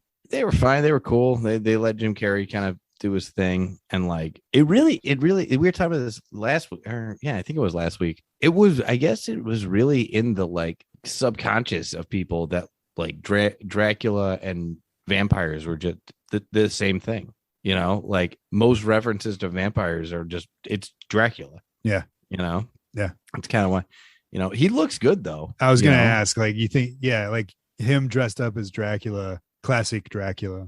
I think it worked. I mean, yeah, I think it worked. His face is a little, everybody bases it off of Lugosi. Jim Carrey's nose is a little sharper and his features are a little different, but I could see him doing like what Nicolas Cage is doing right now with Renfield, you know, and like with that picture we saw, I could see Jim Carrey doing something like that. That would be cool. Yeah. Yeah, I think it worked. Then he's just kind of like moping around. You had that scene too, that so then he goes to like sell his ice cream. He's sitting on the corner just with sunglasses on, and he starts slicking his hair back kind of. Yeah. And everybody comments on everything this guy does, like fashion wise. Like he just starts like combing his hair differently. Everybody's like, why are you doing that? It's not an extreme change until later on in the movie. The dance. Yeah. Well, I'm going to get on that anyway. Yeah. But yeah. So yeah, the scene where he does the thing to the 2 kids. The kids ride up and they're asking him for ice cream, and he does like hisses. He hisses at him. And I'm watching it. I rewound it. He doesn't have fangs in it. Like I'm surprised they didn't throw it like. Well, he never fully. I think he never fully changes. I think that's what the 3rd time. No, but like he kisses he kisses the girl earlier, and she's like, "Ow!" Like, what was that? Like she feels something in his mouth. All right, so Kevin's had an earthquake where he's living, and all of his stuff fell off. But in case you notice a little hiccup there. So yeah, then they go to the dance. So this is the dance. I was torn because this is my favorite scene in the movie. I love a good. I mean, you mean the literal dance? I love a good synchronized dancing scene in a movie. Yeah. But at the same time, I feel like while I was watching it, there was a little bit of cringe to it. Yeah. Because, well, I wonder if it's for different reasons. For me, it was like Lauren Hutton. This was the first time in the whole movie and the only time in the movie where she felt like a grandma or something. Like she wasn't dancing like this girl. What's the actress's name? The girlfriend? Katie Kloppy. Karen Coppins. Dude, she's got to be like a professional dancer or something, at least for the time. Like that was her. That was all her. And it was all Jim Carrey, which was awesome. But then you've got Lauren Hutton over here, who's supposed to be the Countess is supposed to be the alpha in the room. And she's just like barely moving. Like she's so stiff. And I was just like, oh, that sucks. Like I would have loved to see her cut loose too. I don't know. The whole choreographed dance like fight didn't do it. I don't know. I found it really weird. Really? But I was gonna. Yeah, I wasn't. I was like, I literally was like, this is why I need a commentary track. I need to understand why this is. What went into making this choice to have a regular movie and then you don't need that in the 80s. You just do it. You just. Okay. And the other thing is, so they're supposed to go to as Jack and Jill. Yeah. To this thing. And he's got his hair slicked back. He's wearing Blues Brothers sunglasses. He's wearing a black jacket over a black shirt and black pants. For one, everybody is like, why are you dressed like a vampire? And he's like, I'm not. Where do you get You know what I mean? Like I know the Matrix wasn't around yet, but he looks like he's dressed like the Matrix. Yeah. And everybody's like, oh, you're clearly a vampire. It's like he's just wearing black. So you're saying like within this universe, you think that they should not that they shouldn't know what vampires are? No. I have no problem with that. I'm saying that like he's not dressed like a vampire. He's just wearing like a black. He's just wearing black. I see. Yeah, I had the same thought, I guess, like in the back of my mind, I suppose. The other thing that this brought back a lot of. Has this ever happened to you where you go to dress up with somebody and it's clearly a couple or like a dual costume and they don't do it? No, but I've seen it. I've seen it happen. I know what you mean. That's the biggest dick move. Yeah. That like you can do. This happened to me once. Yeah. At a Halloween party. Especially if you planned it. Absolutely. And I didn't really want to dress up with this guy, but I got pushed into it. Was it the Mario Brothers? No, because that would have been fine. That would have been fine. Because if you're the Mario Brothers, Mario doesn't dress up as Mario. Everybody still knows you're Luigi, and it works. It's fine. I'm a Luigi. Yeah, you're still wearing a green. You're still wearing overalls and a hat that has an L on it. You're fine. This guy, again, I didn't want to dress up with him. Yeah, but I got kind of pushed into it. I love where this is going. I pitched a million ideas at this guy. Yeah. Okay. He didn't want to do any of them. Finally, I'm like, I got a good one because he was tall and kind of like, yeah, muscly, but in good shape. Yeah. I'm like, and this is, I think, on my part, this is pretty big deal. Let's do Batman and Robin. And we'll do the 60s Batman and Robin. I will be Robin because I'm short and you can be Batman. Dude. He's like, all right, let's do that.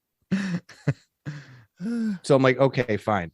I find the six. I'm like, but I don't want to do the Batman. Like, I don't want to do Batman Begins Batman because I think that was the one that was around at the time. You wanted to wear the Speedo, the green Speedo. No, it's the coolest one. And it was like, yeah, it'll be fun and whatever. The green Speedo is the coolest one. The coolest Robin. I was like, I was willing to wear the Speedo. I was all of the iterations of Robin.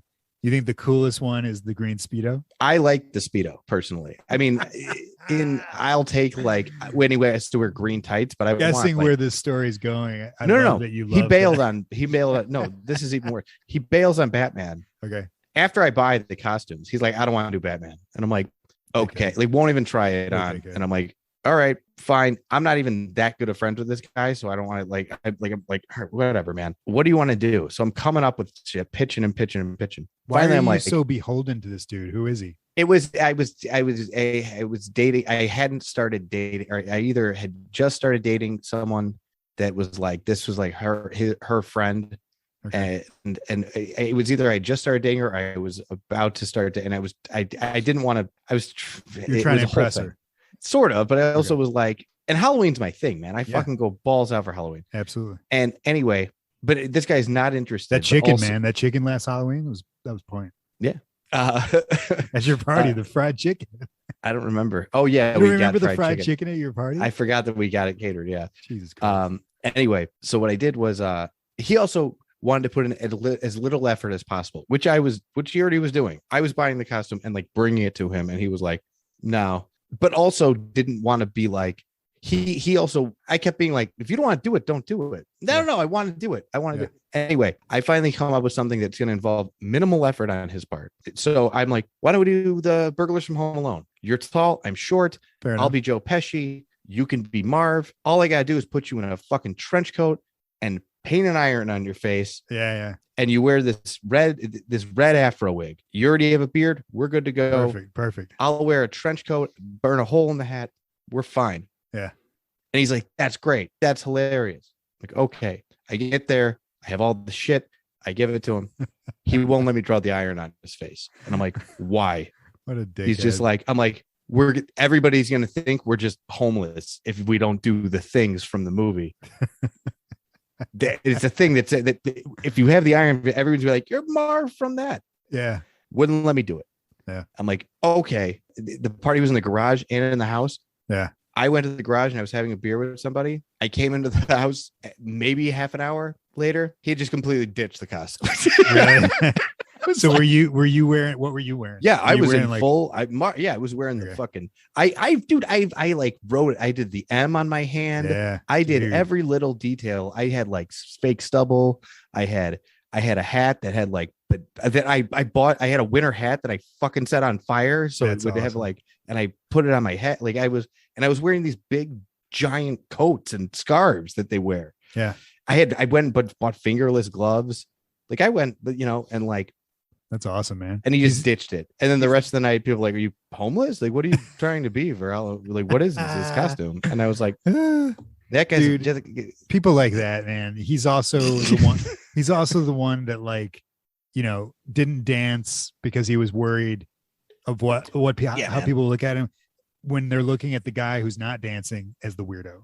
He doesn't realize that. He doesn't realize that. Halloween is not the time to be the cool guy. Totally. I mean, or it is. Or like, to think that you're the cool guy by not participating in Halloween. My best friend in the world, he doesn't ever participate in Halloween. He's another one that did this once, but it wasn't as big a deal because we were DX from the WWF. Okay, I don't know them. They created Suck It. Okay, I don't know. I've never said that to anyone in my life. You know the people do this. And say sure. Suck It. Yeah, that's what that is. Hands. Okay. Yeah. So it's a big group. There's like 6 of them. Okay. And Cool people. One of my friends bailed on it, but there were 6 of us, so it was fine. It was like, all right, we won't have Triple H. It's ridiculous. But if you don't want to participate in Halloween, don't do it. It's totally okay. Yeah. But don't string me along and make me come up with all this bull. I was so pissed. What a dickhead. He's lucky you didn't go with Home Alone 2, where Marv's covered in like pastel paint and all that shit. Should have pulled out fucking Home Alone 2 and hit him with a brick. Yeah. Jeez. What a dickhead. So that's what I should have done. Like, no, we're gonna get this brick on your face for real. Just hold still. I'm gonna bash your face in with this brick. So that's your problem with the dance scene, is that no, it just brought back a lot of not even dancing. When he first showed up and they're supposed to be Jack and Jill. Yeah. And she's dressed as Jill. You felt her pain. She has a big thing that says Jill, and he's like literally just like, it was a dick move. It's a total dick move. If you agree to be part of are you out of your fucking mind? I could see you're still like traumatized by that. That's awesome. It's just annoying because I would have killed it with a solo costume. Sure. And I know you would have. The only time I've ever gone in tandem like that is one of my ex-girlfriends. We did David and Star from Lost Boys. And it was fucking awesome, man. My costume was, I looked like a maniac. I looked like a fucking maniac, but it was good. That's the only time I think I've done that. It's stupid because Halloween's my jam. A group is the way to go. If like one year, I didn't have anything. Me and like 6 guys went as like the guys from Braveheart, and we we won 2 different costume contests that night because we just came in the bar and just there were a shitload of us, and we were all wearing barbarian. If I had been in that bar, I would have been like, "What are these fucking dickheads?" Shut up. We killed it. It was awesome. That's cool. Anyway, so the dance scene though, you didn't like. I didn't love dancing. It. I mean, it was fine. It fit the movie. I don't know. Did it fit? It was. No, it weird. didn't. I mean, it came out of nowhere, but it also just added to the charm of the movie that you were talking about at the beginning, like how they don't make stuff like this anymore. One of my favorite Halloween movies is The Midnight Hour, and it's like it was a made-for-TV movie. I don't think we've ever covered it. It sounds familiar, but it was on my list last year for our favorites. But the movie is like this thing, right? And then in the middle of it, or right at, in the third act, the whole movie just stops and there's a dance number, and it's like it's awesome. Like Sherry Belafonte is like leading it, and it's like this weird wannabe thriller sort of song and dance thing. But I don't know why that kind of dance. What's it called again? Where you dance off? Where you dance with a bunch of people. They're all doing the same dance. In movies, I love like a thriller dance. Yeah, dude. Yeah, I mean, well, the other weird thing is that like when Countess shows up, they do that thing in movies where everybody at the dance stops to watch these 3 people dance. Well, but that's been going on since, which is fine. It's a Wonderful Life, man. Back in the 30s, that's what happened in that scene. I don't remember that giant dance off scene in the middle of Yeah, dude, everybody backs up because the floor is opening, and like they're dancing, just the 2 of them, James Stewart. And, like, yeah. Well, I mean that happens at weddings and stuff, sure, but like it was just odd. I'll tell you what though. The move, the Jim Carrey leg guitar, dude, the leg guitar. Dude, if I was Jim Carrey, because my first thought is I was like, that's a badass move. People should, why don't more people do that? And I'm like, oh, because not everybody's Jim Carrey. Like Jim Carrey could do that because he's literally, it's not just his face; he's got a rubber body. Yeah. But have you never seen that leg guitar before? No, dude. That definitely was not that, like, done that well. Where it looks totally. Like that was insane. He literally it's like he pulled his own leg off. That used to be a thing, man. Like in like junior high and high school, I just remember people trying to do it. I'm gonna be trying to do it. Hell yeah, dude. But the best part of this scene for me is like the girlfriend just What's her name again? The actress or the character. What's the character? Robin. Robin. So Robin just like, she's an actress and she's the girlfriend, and then all of a sudden she's a professional dancer. And whether or not you enjoyed her moves and they were dated and whatever else, it doesn't matter, because the movie just stops and all of a sudden she's this she's like, and it's not a stunt double, which was the crazy thing. Like like her style of dance or not, she went all out. Like, that's why I would like a commentary track. So that even if he was like, I don't even need him to be like, I thought I need a dance number. Just to be like, yeah, they had to practice, because it's clearly all three of them had to have practiced for. I guess. I mean, Lauren Hutton's just kind of like stepping around. But I was like, what's but her and Jim Carrey have synchronized moves, and they have to. It felt like it almost felt like an audition for Robin, for that actress. Like she was auditioning to be like, to get Jennifer Lopez's job in Living Color. What was the name of that? Fuck, what was the name of that? The Fly Girls? The Fly Girls. That's what it was. Oh, it was on the tip of my tongue. Dude, Fly Girls. But this was the highlight of it, because once I got past the cringe and like the shock of that it's happening, because I had totally forgotten that this was even in the movie. I was like, all right, cool. I'm down for a dance scene. Let's do this. Yeah, it reminded me of how I felt the whole time I watched Mannequin 2. We were like, if somebody bursts in on me, I'm gonna have to dive for the VCR. Yeah, I guess like similar stuff. Oh, you know what I did love? I should have brought this up earlier, but it works here too. My favorite thing the Countess does is that whenever she like leaves a scene, I think she only does it twice. Like when she's leaving, throwing some chick to the side, she just shoves someone out of the way. Yeah, she does that a couple times.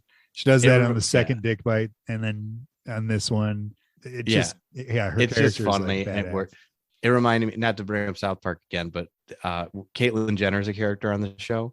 But whenever she shows up, or whenever she enters or leaves the scene, she runs someone over with her car. Awesome. Is that something she did in real life at some point by accident? Oh, really? Yeah. Okay. She killed right before she became Caitlyn. She killed somebody with her car. Are you kidding me? No. Did she go to jail? No. She was texting and she like rear-ended someone into like an intersection. Oh my gosh. Yeah. Dude, put her in jail. And then no. Yeah, there's like, I remember when it happened, she was like just wandering around looking at her phone, like, what happened? So was she still Bruce Jenner? It was Bruce. Yeah, so technically maybe that's so did she become Caitlyn Jenner in order to like, she thought that was a disguise to like get away from being put in jail? No, it was just, that wasn't me. That was Bruce. That was Bruce. Sorry, you have to go talk to Bruce. And I don't know where he is. And you're a bigot if you know. Oh my god, that's amazing. I wonder if that was her plan, dude. I bet it was. I don't think so, because she was well on her way. Unbelievable. Yeah, but anyway, yeah. That was a bit of a tangent. But yeah, in South Park, every time she leaves, she'd run someone over. That's crazy. And it's actually her voicing it. No. Oh, okay. She's like her face is like destroyed on the show, and she like she's like like that's how she talks. It's ridiculous. That's awesome. Yeah, she was the vice president on the. Oh my god, that's hilarious. That's the show. I think anyway. I think the only thing aside from the ending, the only thing we missed was the shower scene, which I just wanted to touch on because it was so bananas. It's man. The girlfriend sends the two doofuses to investigate the dick bite. Carrey even says it like later on after the scene's over. He's like, why didn't you guys just ask me? But they go they go in the locker room with him, and they're like snooping around his crotch and like looking, trying to find, like dropping towels. Well, and it all escalates in the shower when they're all naked, and they're clearly naked. At least the one dude is absolutely naked because he ends up on the floor. It's just a weird fucking scene, man. I mean, it's and then like it culminates in he literally drops the soap. No, the one guy has to hold him down. They're trying to see. Well, one of them grabs Jim Carrey, and then the other one's trying to get like low enough to see like the bite, like on his inner thigh. And then someone else sees, like, what are you guys doing? What the hell are you guys doing? Which you could have cut right there, right? And be like, no, they take it to the next level. Yeah, man. Which I gotta say, if I was in high school, and it must have been even worse. That's how it was in high school, though. I mean, that's how it was. That's how our lives were in high school. It was like that. You said those things. And it didn't make it right. But yeah, but I love how terrified everybody is of these gays. Like they think they're gay. Yeah. And everybody just is panicked and they run out of the shower. Yeah. And it's and the dude's yelling. Look up what he says. It's amazing. I mean, it's not amazing, but it's pretty stupid. It is stupid, but it's also like, you know, we've had conversations about this in the past. It's like none of us, I think, if you've got half a brain anymore, live that way or think that way or say those things. Mm-hmm. But we laughed. It was said. It was written into the script at the time because it was funny, and it you can't like take away the humor of something just because it's not, you know, proper or okay to say now. It doesn't like change the fact that you're human and laugh at situations like if that. Anything, it's funny for like a different reason now. Sure. You know what I mean? It's kind of like how back insane then it was like, insane it was back then to say shit like that. Like, oh, they think they're gay, so it's funny. And now it's like, look how scared everyone is that they might be gay. Like the next scene, totally. Their friends are literally like, one of them's like, oh fuck, are we gay now? Like, oh no, man, we're homos, we're gay. It's so insane. It's so insane. No, that's a great point. That's a great point because how afraid culture was across the board. Yeah. It's pretty wild. Just like, but before that scene, I did want to address this like exposition dump they have this scene of when Robin goes to this bookstore to learn about vampires, and the questions you can cut this if you want. No, it's fine. The questions she asks are ridiculous. Like okay, it starts off, it opens with this like old like Sigmund Freud type bookstore owner, and he's like, yes, of course vampires exist. That's how the scene opens. Okay. Yeah. And her questions are just weird. So I wrote them down. Yeah, let me hear them. Because this is weird because for some reason I like when she goes to the bookstore, for some reason I wasn't like paying attention at that moment because all I remember is her being in the bookstore and thinking, where is she? Like, where is this place? What is this? It's it's a massive, sprawling, like mess of a bookstore. It's weird. It's cool. I bet it was a reshoot or whatever, because it was just like, oh, she needs to have all this information. What were the questions she had? So it opens up with a guy saying, yeah, vampires exist. And she goes, is there such a thing as a female vampire? And he goes, well, yeah, if there's a male vampire. And he goes, there's even cats and dog vampires. I once saw a gerbil vampire. And then she says, could a woman vampire actually exist today? You know, like maybe in Hollywood? And he's like, yeah, I just said that. It's like, yeah. I mean, if vampires could exist, then yeah, female vampires could exist. I mean, but he's not treating her like none of the answers he has. He should be like, yeah, I just said that. Then she goes, could one of these lady vampires actually bite a guy? You know, like a teenage guy? And he's like he should be like, yeah, she's a vampire.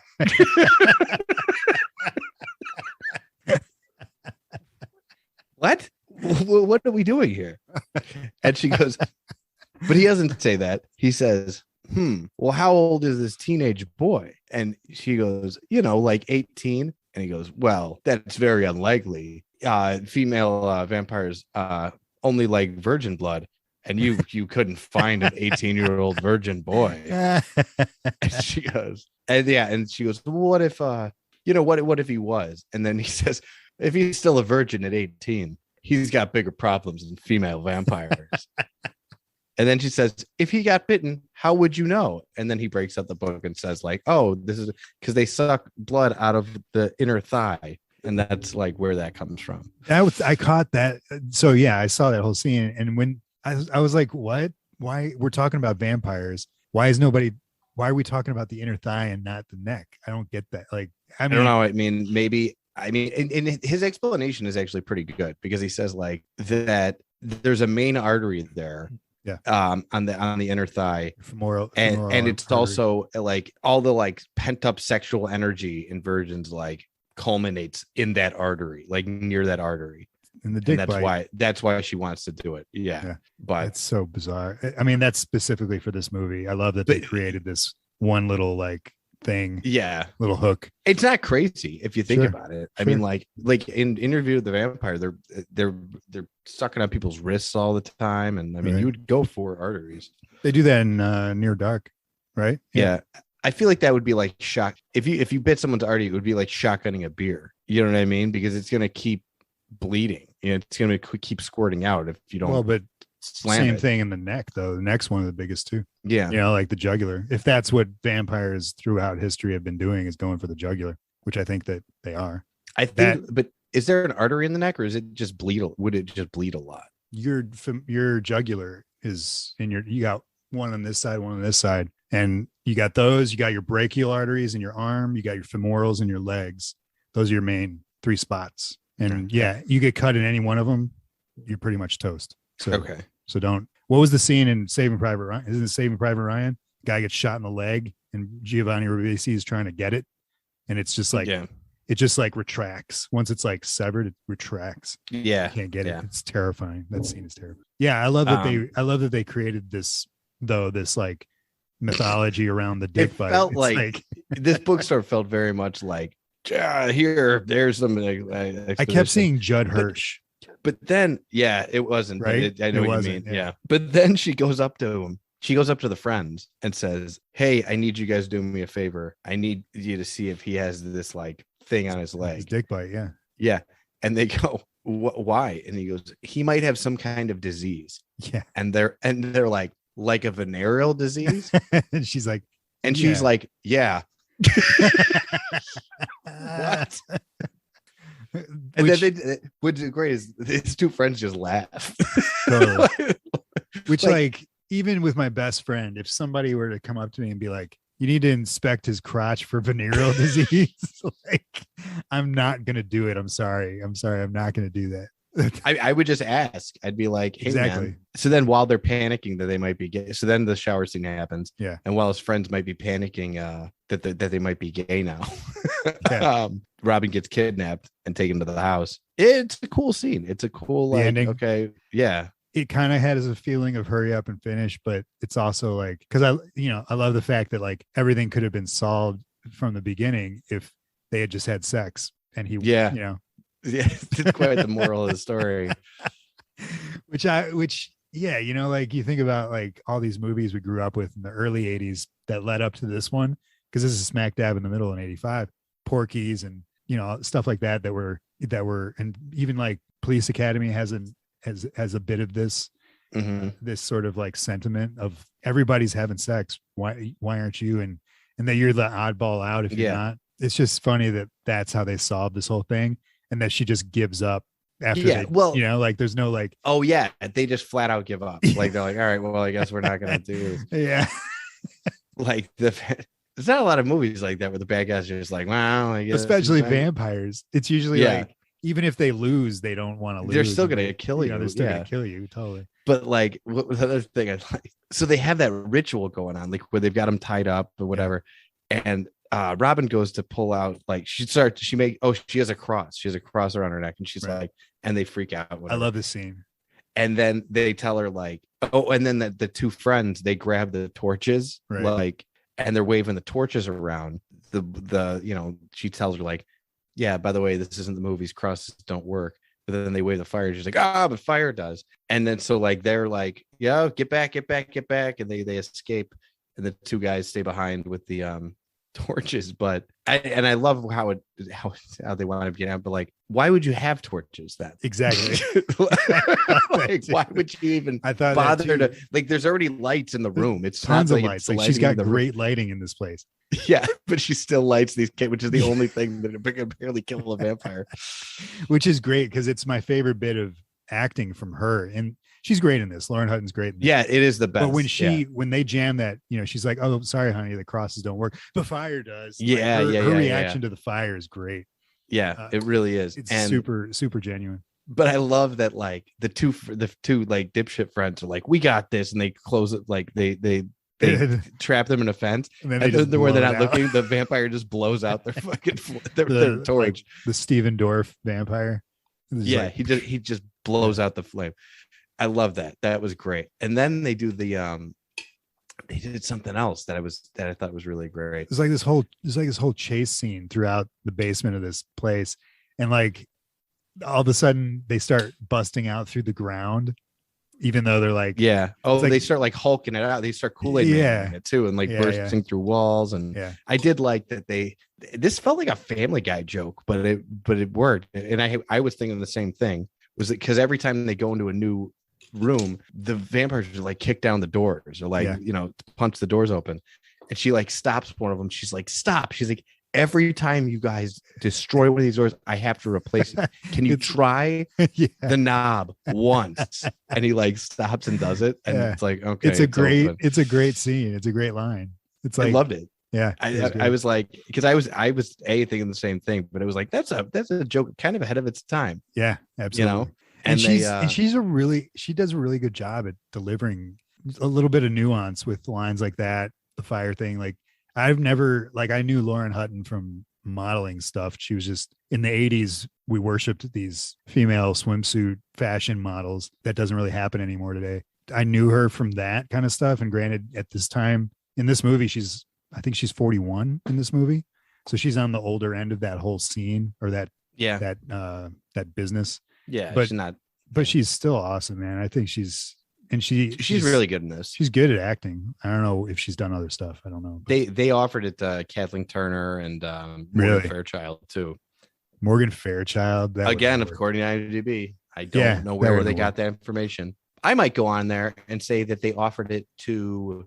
You should say that they offered it to like. I'm going to put somebody that I'm going to say they offered it to like Emma Watson. I'm going to put an actress that wasn't acting when the movie came out. Yeah. Say they offered it to that like was born Natalie 10 Portman. years after Natalie this Portman. movie came Natalie out. Portman. And all the Star Wars geeks are going to be like, what? So yeah, it all culminates into the coffin room, and then one of the coffins is rocking. They're doing the coffin bang, which is like, as a kid watching this movie, I don't know. I can't remember where my brain was like, because 85, I probably watched this in like 86, 87. So I was like 10 years old, 11 years old. I don't know if I knew what was going on or what, but it's a pretty awesome way to like to beat the vampires. It's like, well, like she's drinking non-virgin blood earlier in the movie. Right. She's like bitching about it. But there's something about like, cause she ends up, then she doesn't get him and she ends up aging. So they mentioned it earlier, how the book mentions this is how she keeps from aging. And it's like a thing that happens every 100 or so or some odd years. It's Halloween or every Halloween, maybe. I don't know. Which, by the way, this movie opened in like late November. Oh, really? Yeah. Too bad. Why? Yeah, and it bombed. It did not do well. Really? I think that's all I got. I wrote down my last note was that this is like the ultimate.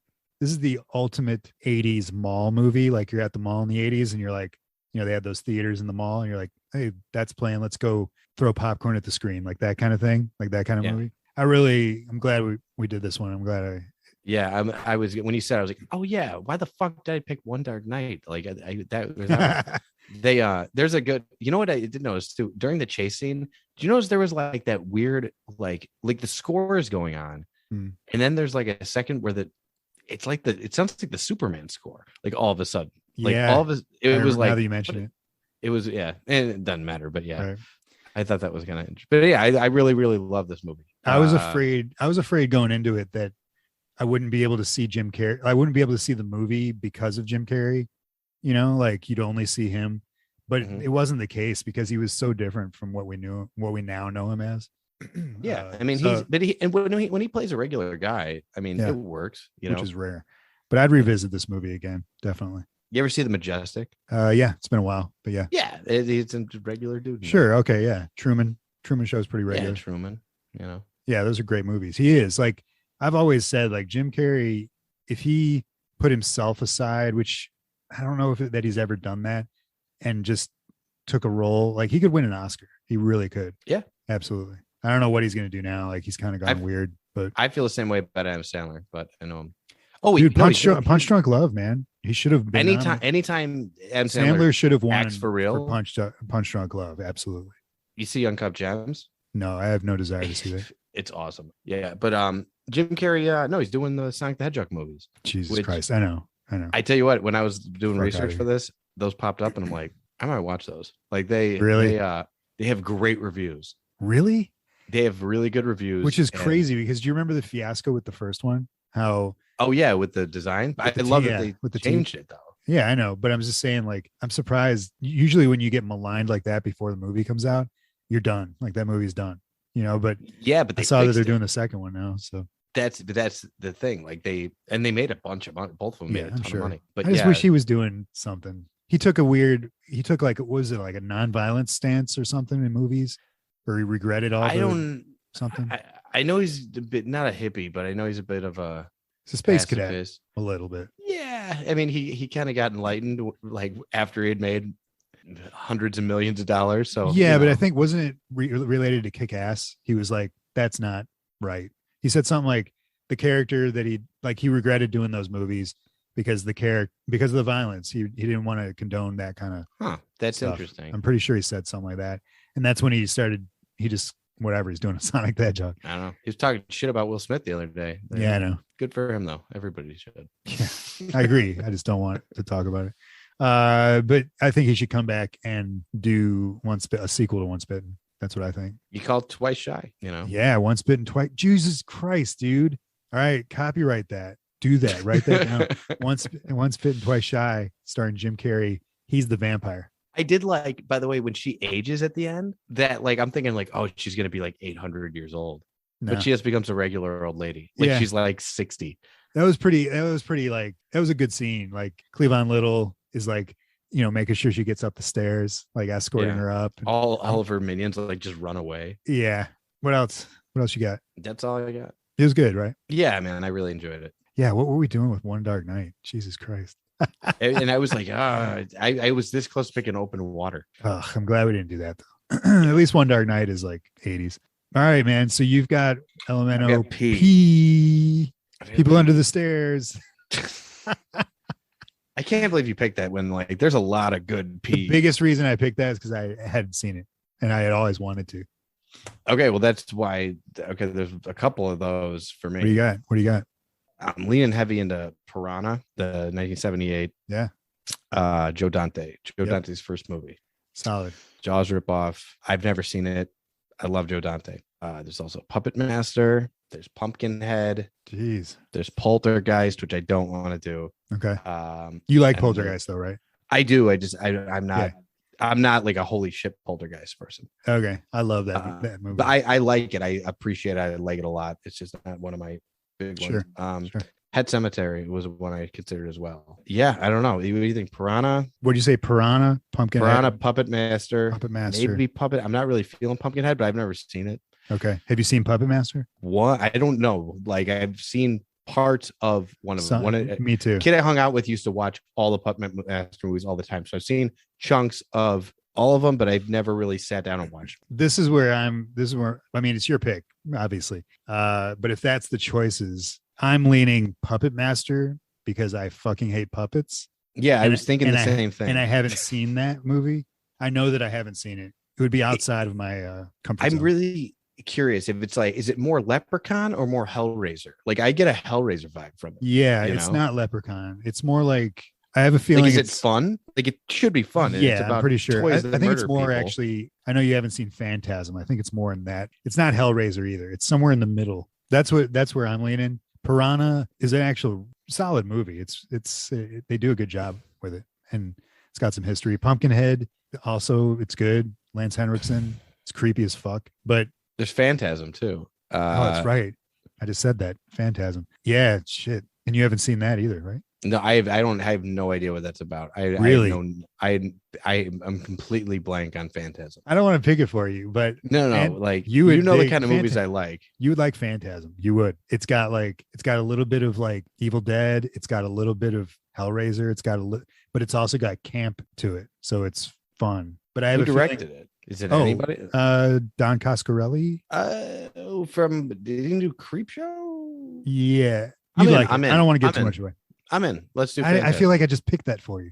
No, I mean I hadn't even thought about it because it's not even on my radar. I don't even think my video store had it. Like I wasn't. It's just not the silver ball. No, I have no idea. The first thing when you say Phantasm, two things pop in my head. One is Mask of the Phantasm, the Batman movie. Sure.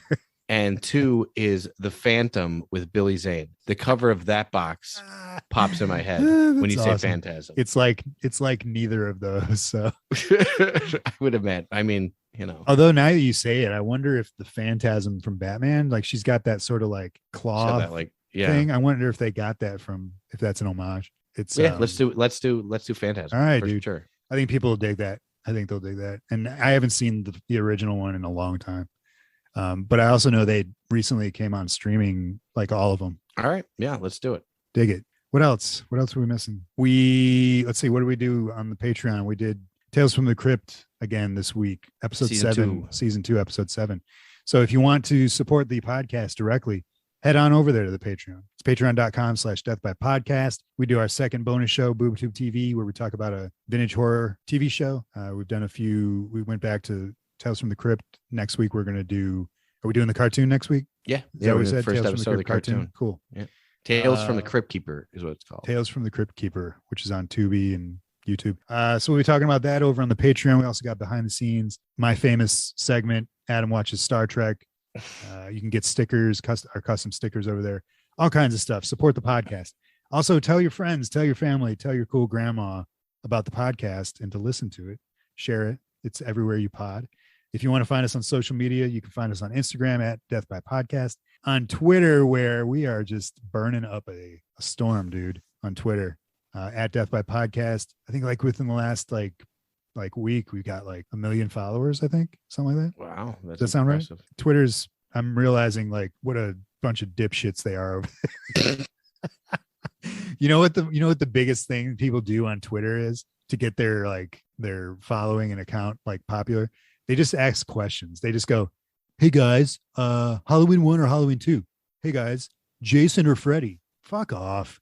Add something to the conversation, you know? Yeah. It's so stupid. It's so stupid. I'll re-download Twitter. Re-download. You've been on Twitter this whole time. I delete it. I delete it once a month, and I re-download it. I mean, I'm telling you, I get on it and I'm like, oh, yeah. God damn it. And I'm just, something hits. I'm like, totally. Man. But then you have these moments where like on my other Twitter for AC Toy Design, I just made that Death's Head figure. And one of the co-creators found it and was like, this is awesome. And, you know, shit like that can happen. So it's cool. That is cool. We got, we made a new friend, Dee Wallace. She's like a new friend over there. So what do you want? You know what I'm saying? Yeah, I guess. Kelly Maroney follows us. Kelly Maroney follows us. What do you want? She's down. Doesn't Galligan, or is it that Instagram? That's on Instagram. All right. I think that's all we got. Is that it? I think that's it. Next week, Phantasm. Yeah. Classic. Thank you all for listening, and we will see you next week. Stay horrible. Watch out for the Bagman. Classic Bagman. He's out there, folks. Watch out for him. He'll get you. And watch Malignant. It's very cool. Until next week, I'm your host, Adam. That's your other host, Kevin. It's Miller time, Kevin. Nice job. Perfect. On the first time. Nice job. All right, folks. Take care of each other. Be safe. Adios.